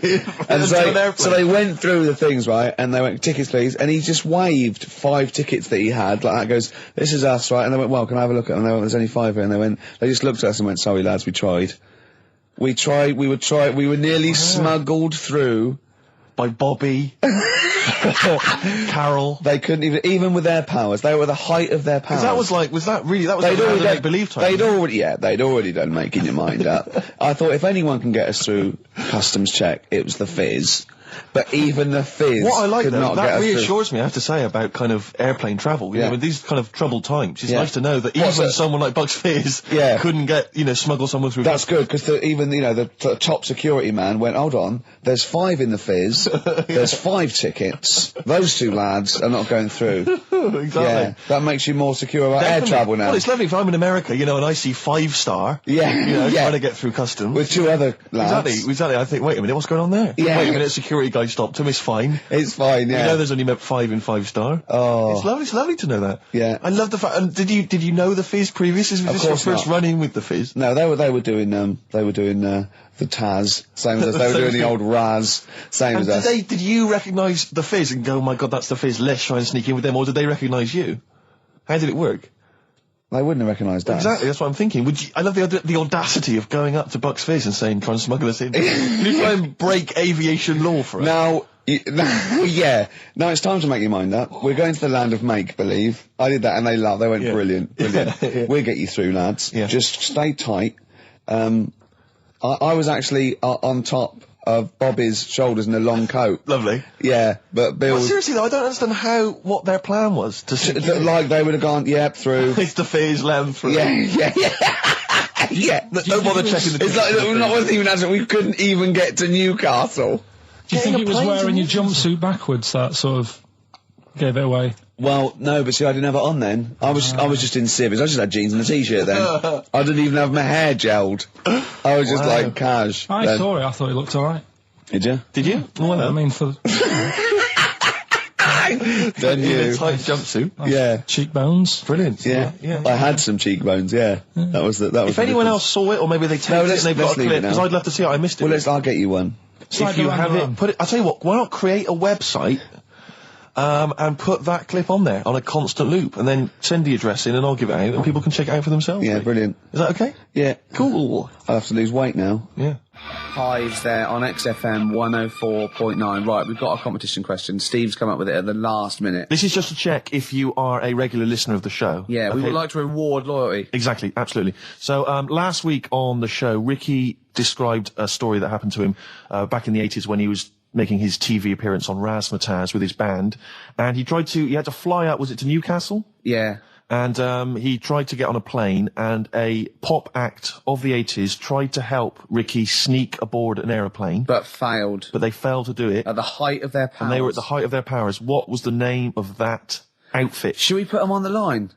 Absolutely, let's hear Well, it. There's the people there already. This is to win Incubus tickets. Please do not be mental. Don't be mental or swear or say anything libelous or nasty. Yeah. Just be nice. You won't win if you're not. Go on. Hello? Hi, who's that?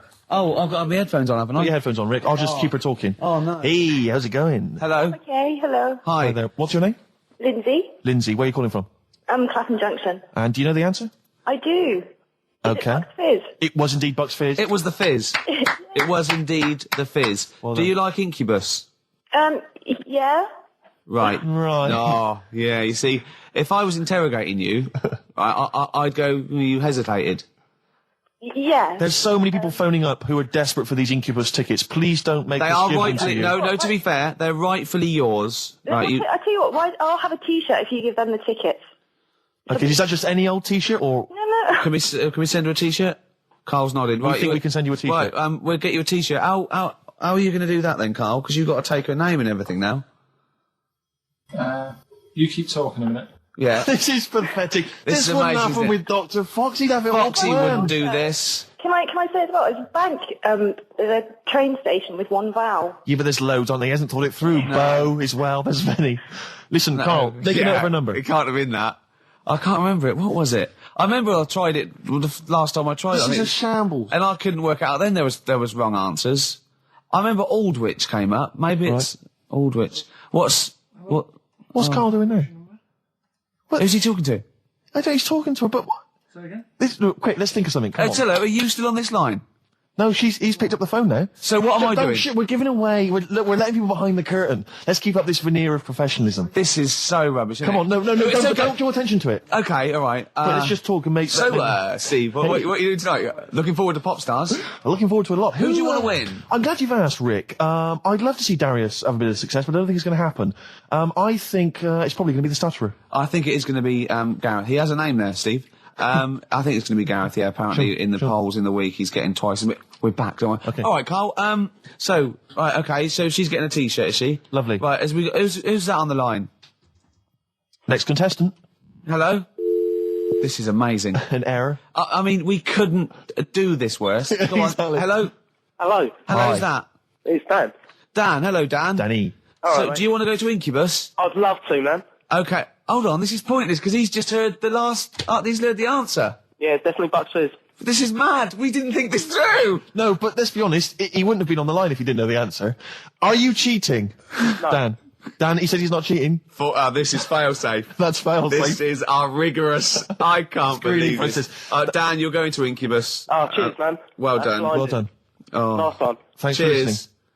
Cheers. Carl, what do we have to do? Do we just hang up or what happens? No, you play a song and... Play a song then. You've got his details. Yeah. Oh, Play God. it. He is, He's isn't on he? a different You plane to can't us. say like that. The other week, I came in when it was really miserable. And I said to you, God, can you imagine dying today? Yeah. Because Whereas today you feel it would be a much better day to die because it's bright. the curtains open, sun Sure. shining. It's like... I mean, you'd still be a bit angsty about the dying thing, wouldn't you? I mean, I don't suppose that would be alleviated. Sure. Okay. Well, hopefully we'll still be broadcasting, when one of us reaches that happy moment and we can check. Yeah. It's quite a lot of emails, Rick, coming in about band names. I think a lot of people are going wrong for a simple reason. They think it's funny to have an ironic band name. Yeah. They think it's a bit comical. And I just don't think there's any great bands that have had a comical name that have made it into stadium What filling. was that band? Where's Me Jumper? What were they I called? don't know what they were called. I mean, the obvious example of one that was never going to make it internationally. Splodgeness Abounds? Splodgeness Abounds? No. I like them, though. Splodgeness Abounds. Splodgeness Abounds. They were great. Ladies and gentlemen, please welcome to the stage Carter the Unstoppable Sex Machine. USM. These are some of the ones we've had emailed in. These are bands, obviously, that haven't made it so far, and I don't think they will. Ladies and gentlemen, please welcome to the stage The Lazy Birds. Nope. No. Anyone please welcome to the stage, the Paperclips. That's not a real band. That's what is it? someone sent in. I don't know, yeah, but no band name is weirder than the others, and also you grow into it. I mean, the Stones and the Beatles are iconic because they are iconic bands. What you think you'll grow into? Ladies and gentlemen, please welcome Shuttle Rock. Ladies and gentlemen, please welcome Treehouse Casino. I don't think they're gonna... That's just made up! Well, possibly. Well, they all are, But they all obviously. are. But my point is, people say there's no logic to band names, but if you think a band name like the Smiths, Great. that's genius. It is, It sums up everything that band is about, Yeah. you know, the kind of... They're capturing that mediocre world of grim up northness, you know. My favourite, Sonic Youth. Sonic Youth is genius. Nirvana. These are incredible band names. So Yeah. there is some logic to it. Yeah. I genuinely Sonic believe. It's is not great. just arbitrary words. What about The Madness? Cure. The Cure. Madness sounds rubbish, but they're good, aren't they? Yeah, but again, they were never going to be... They were never going to be world beaters. But they were a comical band, essentially. Yeah, they they were were, a but knees they- up party band, yeah. and Madness is fine for that. But they had some great songs as well, and but it did. Then it sort of turned it all because then. I mean, Rick, I don't know how many members... Not Home Today is a great song and a serious song. This is from an email. I don't know how many members of the band there are in Chimney Factory, but if there's 5 people, who decided? Have they all agreed? Yeah, that's the best name. Do you know we what can I come up with. decided? Dell. Right. Well, he started the band and they rehearsed around his house. So Dell went, look, it's called Chimney Factory because my granny's doing it. They go, all right, Dell, but it's not. I've got some other. But no, it's called Chimney Factory. I own the van and the amps. There's Paperclips gone. There's a band in Leicester called Paperclips. We can't, we just argue over that forever. Anyway, just all I'm saying is think before you name your band, all right? Because it's never going to happen if you've got a comical band name. There was a feminist band called Clitoris All Sorts, which is quite good, isn't Yeah, it? but you laugh and then you just think, oh, Yeah. you know, I'm never going to have that on my T-shirt. Imagine that. Clitoris All Sorts. It's that time of the day now, talking of that. Yep. Song for the Lovers. Sure, it's beautiful. Now, Steve, I mean, I will play great old tunes till the cows come home. We got to give them a little bit of Dandy Warhols and Air and Athlete. I know that, and they're great. They're good, right? But I wanted to play a Cat Stevens song, but I thought I'd better not because I've, play that a little bit. And we quite like resurrecting old reputations, don't we? People like Elton John who had bad faces, or David Bowie. People whose names now are largely laughed at in the serious rock or people circles. that people might not have considered. I thought Cat Stevens, oh no, Rod Stewart, I thought. Was he Rod Stewart? Many people now are thinking of the leopard hot pants and the ludicrous Do you hair. think They're I'm thinking, sexy and all those sort of old stadium sort of disco things, but he wrote beautiful tracks from Maggie May and I thought, hold on, 2 birds with one stone. What about a Rod Stewart song written by Cat Stevens? Wow. Is there such a thing? The first cut is the deepest. Let's hear it, Rick. On this album as well is The Killing of George. Georgie Part 1 and 2, remember? About the gay bloke. Georgie Boy was gay, I guess. His favourite song. Carl's favourite song. Yeah. Right? And I was going, oh yeah, I remember that, yeah. I said about, and I said, did not intend to take his life. He just pushed it when he gets mugged and killed. Do you know what he said? Go on. I was sitting outside, I was singing, he went, well, as I said, they go out too late. They go out too late. He meant gay people go out too late. He went, no, they do. I went, what do you mean? He said, well, they're always out, they go out when people are coming home. He said, if he'd have been in bed by 10, he'd still be alive today. That's a sobering lesson. And he went, Carl. there's one that works here and he's shattered every Monday. Oh, if you're gay and you're listening, just be in bed earlier. Go out when sensible people go out. Yeah. You're right, we're not on the continent, Carl. If you're gay and you're not in bed by 10, go home. Yeah. I don't get it. First cut is the deepest, Rod Stewart. There's the phone. Answer it. See who it is. Can you give us a second, listeners? Just amuse yourselves for a moment. We're Who just is it? speaking to Carl's just on the phone there, speaking to someone. We'll just keep you abreast of who that is. is it? Time. It's 10 to 3. Wants to know if you're doing a live show somewhere tonight. So just a private call now. Asking Ricky. I am, yeah. Later. But Ricky, of I course, don't want to has say it appeared now. recently on television. I don't mind one person now. I Hits just want it to get from it the out office, and often performs live at different venues around the country. So while those two take care of business. All right, guys, have you finished that private call? Yes. Jeez, that was outrageous. Star Sailor and Poor Misguided Fool. With me, Steve Merchant, and Karl Pilkington. The K-Man, round of applause for K-Man. Yeah. But no one's announced who you are. Ricky Gervais. Ricky Gervais. It's XFM 104.9. Saturday afternoon. If you didn't know that, I don't know why I mentioned it. That was stupid, really. You must know that by now. Well, we've got some great things coming up. We have haven't indeed. We've got songs and chat and things. We'll also, of course, be running through the white van man questions from the Sun again, but this time Karl will be answering them. I look forward to that. Yeah. Can we do that fairly soon? Oh, there's some good questions this week. Yeah, we will, but as I was coming in, there was like a bunch of posh lads, I think university students, trying to get in, because they're doing one of those scavenger hunts that they have to get points for charity and do stuff, and one of theirs is get on a live radio show. Right. So I sort of felt sorry for them, so I said they could come on here, just for 5 minutes. Who are That's they? all right. They're just, Are they toffs? they are sort of like toffs, but they're trendy toffs. They're obviously... Trendy toffs? I don't know Yeah. what's that. Is that like Lady Victoria Gervais? Is she a- No, I don't mean that, no.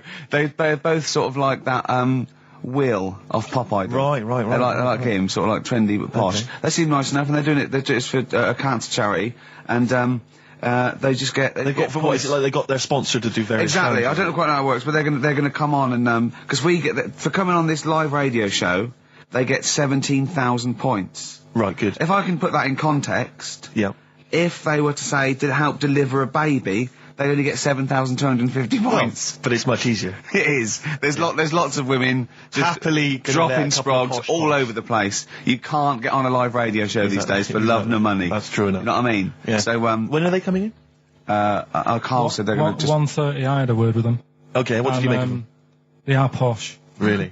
but they said they're going to wander about and go and see if they can deliver a baby and that, and then come back here for 1:30.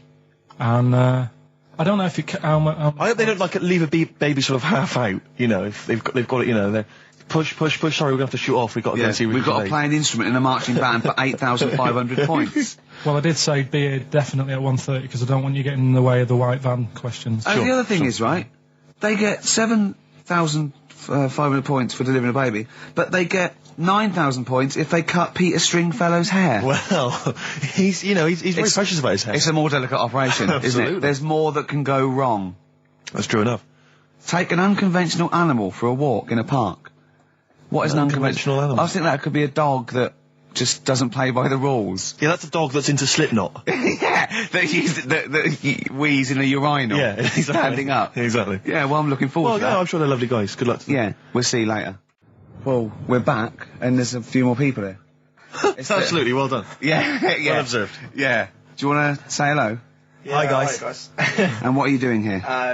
This is Mark and James, or Sco and Belch, and we're here. Sorry, your names are what? Sorry, say the last bit again. Or what? Sco and Belch. Sco and Belch? Yeah, that's right. Do you want to explain that? No. No, from the drinking story. games, I imagine. Yeah. We've got Oh. worse names than that, but it's radio, so. Sure. Now, you're presumably students? We've just we kind of graduated. We've been in work like about a year or two. And what do you do? I work for a management consultancy. I work for a distribution company up in Birmingham. Well, okay. So, Now, great what boy. you're doing is a scavenger hunt, and you're raising for a cancer Colon charity. cancer research. Right, and you've got to do, and this is, we're just helping you out here because for 17,000 points, you have to get live on a TV or radio show. That's exactly it. So and here we that's- are. That's why we're here. Yeah. Do you ever listen to XFM? I know of it. Yeah. I listened to it a few times. Sure. What kind of music, what kind of sounds would you normally be into? I love cheesy radio, sort of school disco, sort of, 80s stuff. Sure. Sorry, what was your name again? Mark, or Sco. Sco. Okay. And you're Belch. Belch. And what sort of sounds would you be grooving to, Belch? Cheesy. UK garage? Well, Craig David. a bit of house just very occasionally, a bit of cheese. It depends what kind of mood I'm in, you know. Now, you don't listen much, but you I mean, kiss a celeb, because Karl... Yeah, we actually want to do that with you, Ricky. Is that all right? No. That's not going to happen with okay. Ricky, but Karl's now got his name mentioned in Heat magazine. Is that right? Well, that's If you want to brilliant. snog Karl, we'd love to see that. I mean, we don't want to snog Karl, but I mean, we were thinking if there was kind of a female presenter here, we might be able to do something. But What are you saying? A female placenta? well, if you've got one. Have you seen some of the female presenters that work on XFM? Oh, placenta. Is that why they're on radio? I thought you said placenta. That's unlikely. I know, well, now what's the other things you've got to do here? So what are some of the things you've done already? Well, See, some of these worry me, like start a fire in Pudding Lane Oh, we've done that already. for 4,700 points. I'll tell you what we have done. We've been on Phantom of the Opera stage already. Have you? Yeah, we just asked the stage door guy. And, That wasn't during the show, I see. No. And that's right. He actually mentioned that we shouldn't speak about that too. Otherwise he'll get sacked. But he was really kind to let us on. We've jumped in Trafalgar Square water with doing a sort of Friends impersonation, so that was right. How many points did you get for that? We got 2,000 points for that. We got 8,000 points for being on the stage at Phantom of the Opera, and we get double that. We get like 18,000 points, which is almost the maximum for being here right now. Really? So that's absolutely great. I wouldn't worry about the little things. I'd go for the big. That's it. We're not interested in the little stuff. We want to go for the big stuff. Yeah. So what the big ones are? Get on stage with S Club 7. That's not going to happen, is it? When have you got till 6 today? Well, S Club 7 are on at the London Arena at about 2 o'clock. So good luck. But I think it's going to be very, very difficult to get on there. But I think so. Yeah. Get in the vaults of a bank. Yeah, some of these are bordering on the illegal. That's 20,000 points for that. Like getting a cage at London Zoo. Don't do that. I mean, just 10,000 points, but don't do it. Unless it's a penguin cage. That's what we were hoping. Just some kind of timid animal we might be alright with. You know? Yeah, sure. If anyone's got any good ideas for sort of funky things to do on air, then Okay, well, if you leave your number and anyone calls in, they can help you then. Well, maybe some of S Club 7 are listening. Well, let's hope so, because I mean, we love them to bits. If they are, it is for charity, and the points get awarded into money for colon cancer research. So it'd be absolutely fantastic if we could. Yeah. So Bradley, John, Tina, if you're listening. Yeah, if you're listening. Or any celebrity out there who's a female celebrity, we need to snog them. It doesn't need to be a long snog, but if we can, that'd be great. This is good for 7,000 points. This looks like a good one. Play the organ in a church. That must be easy. Is that a metaphor? Yeah, but you know what church people are like. It says the bigger the better, so it might be. That's got to be euphemism. Yeah, it's got to be, hasn't it? Yeah. Well, thanks very much. Good luck. Good luck, guys. Get a Frenchman standing outside Les Mis looking Mis. That's going to happen. That's good. Man, a big gun type thing on the HMS Belfast. Well, we've got a big gun, it's just finding the boat, which is the problem. Oh, calm down. What was your name? Bo? No. Po? Go. Thanks very much. Thank you very much. Cheers. Bye. From their greatest hits album, that's Outcast, and a track called Rosa Parks. Like it. Yeah, enjoy it. Now, we just had a call from someone impressed by Karl, and Karl's very pleased because this guy has actually done a PhD on Che Guevara. So in theory, whatever subject he chose, in theory, he's probably one of the experts in the world on this particular field. Now, hello, are you there? Yeah, I'm here. Hello, what's your name? My name's David. David, now where did you do your PhD? At UCL. Did at UCL, mild college. And what was the actual title of the PhD? It was Che Guevara's influence on class struggle in Europe in the 60s. And what did you think of Karl's performance? I thought he did really, really well. The only thing, I'd never heard those last words before. So Karl actually knows something you don't know. Yeah, possibly. Although you presumably not take that as verified information. You probably wouldn't take everything Karl said as gospel. You'd probably look it up yourself, would you? I probably would have a look, yeah. Did you know about babies' eyes? Sorry? Did you know that babies' eyes don't grow? I didn't know that. You see, that's why you shouldn't take things Karl says as gospel. Because it come out with something, vaguely intelligent, and then say, "Did you know about babies' eyes don't grow?" Any questions that you'd want to test Karl on? Any thoughts? Any things he missed there on the history of Che Guevara? I think he did really well, and I think he should be congratulated. Because Karl has problems with understanding why people are interested in history, and even though he's been reading these books, he keeps saying, "Why does anyone care about history? Why is it important?" What would you say to Karl? I think he should maybe then look at who Che Guevara did influence and why he still influences people today. Yeah. Well, he knows that he influenced Citizen Smith, and he knows that if McDonald's ever wanted to swap Ronald McDonald for Che Guevara, it would cost him an awful lot of money. So he is trying to apply it to the modern world. He is having a go. Well, maybe you should think like why Rage Against the Machine have him on their T-shirts. Good point, Karl. Why do you think of that? Why do you think they have him on the T-shirts, Karl? I don't know. Maybe that was a design of the T-shirt. Maybe they wanted another T-shirt. Maybe they wanted Ronald McDonald, but didn't have any in. Sure. And they said, "Oh, we'll have that one there then." Well, thanks very much. Just before you go, do you think Karl would be an interesting subject for a PhD? Yeah, very much so. Yeah. Okay. Well, if you're not, well, hopefully one day you'll become a professor and you can maybe set that as some coursework. I could do, yeah. Karl Pilkington. Imagine that. Cheers, Dave. Having an MA in Karl Pilkington. Thanks very much, Dave. Okay, bye. Cheers, bye. That's good. My teachers never did that. What, encouraged you in that way? Never said well done. So, really? Yeah. But you never showed up. Yeah, you had to be in the same room, They were really. too busy saying, "Who are you?" yeah. No, but Mrs. Matthews, me head teacher. Oh, let's not lay into Matthews again. Not Matty Matthews. Not Grimble Matty Matthews. I'd never be a high flyer. If she could see you now. What did she say? You'll never be a high flyer? She said that to me, mum and dad. Really? On a parents' evening. That was after I'd played the drums in Little Donkey. She clearly didn't know what she was talking about. The Strokes and last night. We just had a call, didn't we, from Johnny Mango. Oh, yeah, Johnny Mango, yeah. Yeah, old the Mankster. And he informed me that one of the Wurzels is dead, and I didn't know that. Yeah, Adge Cutler, who was the lead man, I think. Yeah. He said he died the most rock and roll death you can die. He said he was apparently driving on a terrible cocktail of cider and other things, presumably. Yeah. Apples and jams. Yeah. And he crashed into a tractor. And I wonder, is that true? JM's not winding me up. Yeah, I hope the Mango Boy's not having a laugh at me. Is that true? One of the Wurzels died by tractor. Did he? Is that true? So give us a call. What's the number again, Karl? 08700 800 1234. If so, I'm sorry that I disrespected them. I didn't know. Table 60. Lisa Tarbuck. That's Corner Shop. Lessons learned from Rocky One to Rocky. I love that guitar. That's great. It's real glam rock. That's T-Rex and Bowie. I was going to play some from Ziggy Stardust today, but instead I brought in a different album. I want to play a bit of Bowie. Is that all right? Oh, of course, yeah, always. Yeah, always. Bit of Beatles. Still to come up, by the way. We with the education of Karl. Last week he did Che Guevara. He did very well. Yeah. Before that, the week before that, he learned all about Rasputin, didn't you? And this week you've been studying Hitler, haven't you? How does that go? How do you reckon that? It's a bit tough. Okay. I mean, I'll give you the full story later, Steve. Do you know much about him? No. So, they're all linked. All these stories I've been reading, they've all got a similar sort of thing going through them. They're born, they have a bit of a tough upbringing. Things aren't going well, and they seem to take it out on other people. Okay. But I'll tell you more later. Okay. Yeah, I don't think you can... I mean, I don't think Hitler and Che Guevara... It's the same thing. Che Guevara, when he was a kid, had, like, asthma, right? He wasn't an happy kid. Hitler, he only had one ball. Well, I was trying to find about that. Yeah, seriously, he phoned me up in the week. I said, how's it going? He went, I've just skimmed it. I was looking for the testicle thing. Now, I don't know if they left that out or it's not true.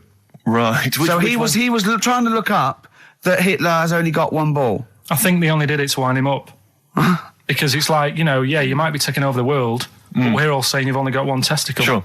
And it's did you look in the index and it's sort of Hitler, Adolf, family life, early childhood, testicles?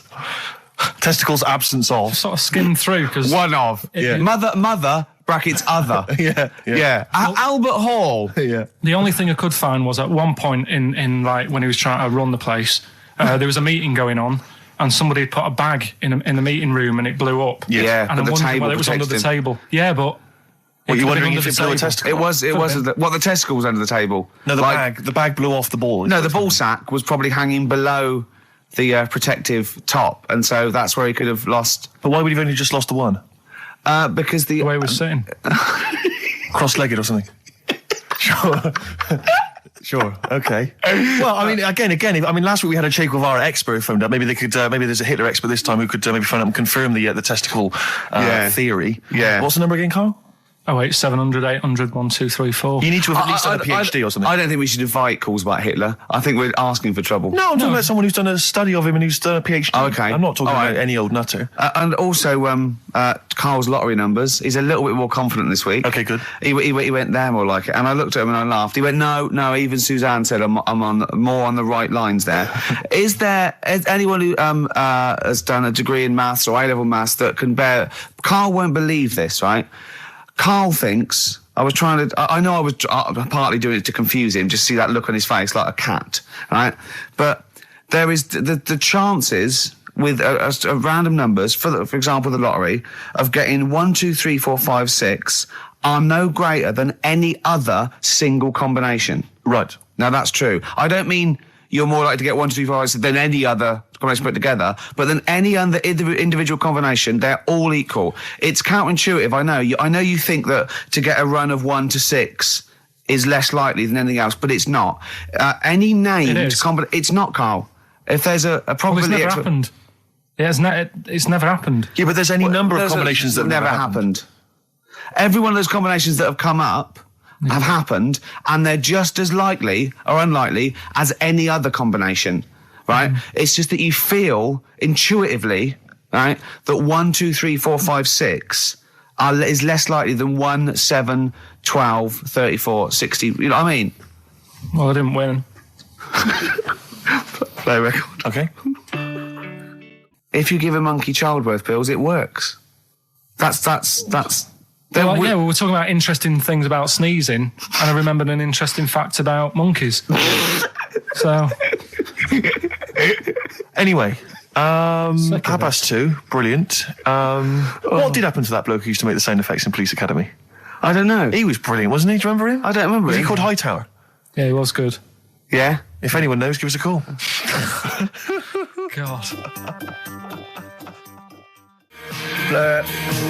Girls and boys.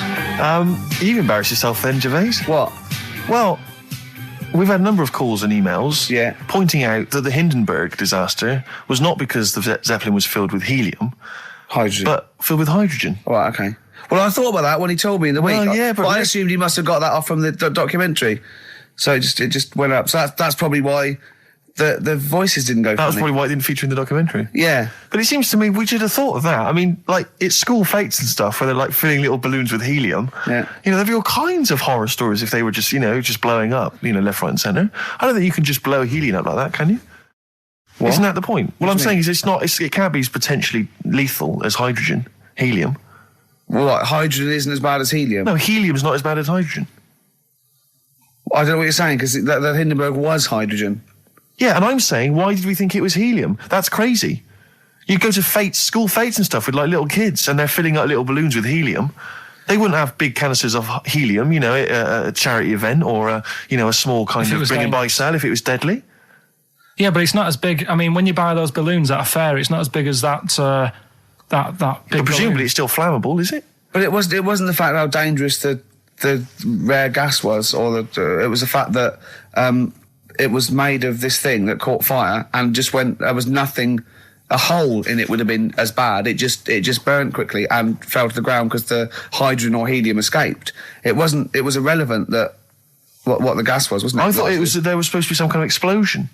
Well, I don't know what it was, but the point is because the outer thing was so thin, right? The gas inside escaped and it fell to the ground. So it just fell to the ground like when you've popped a balloon. Well, not. It didn't quite. sort of go. It didn't like flap all over the place and make a zany noise.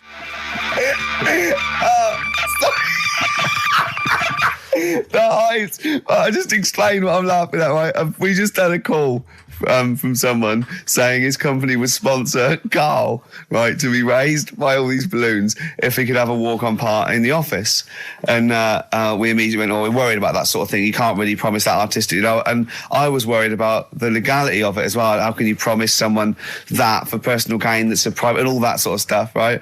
And I went, I don't know. And anyway, put the phone down to him and Karl went... I love the fact you're more effing worried about that than me being raised 30 feet in the effing air.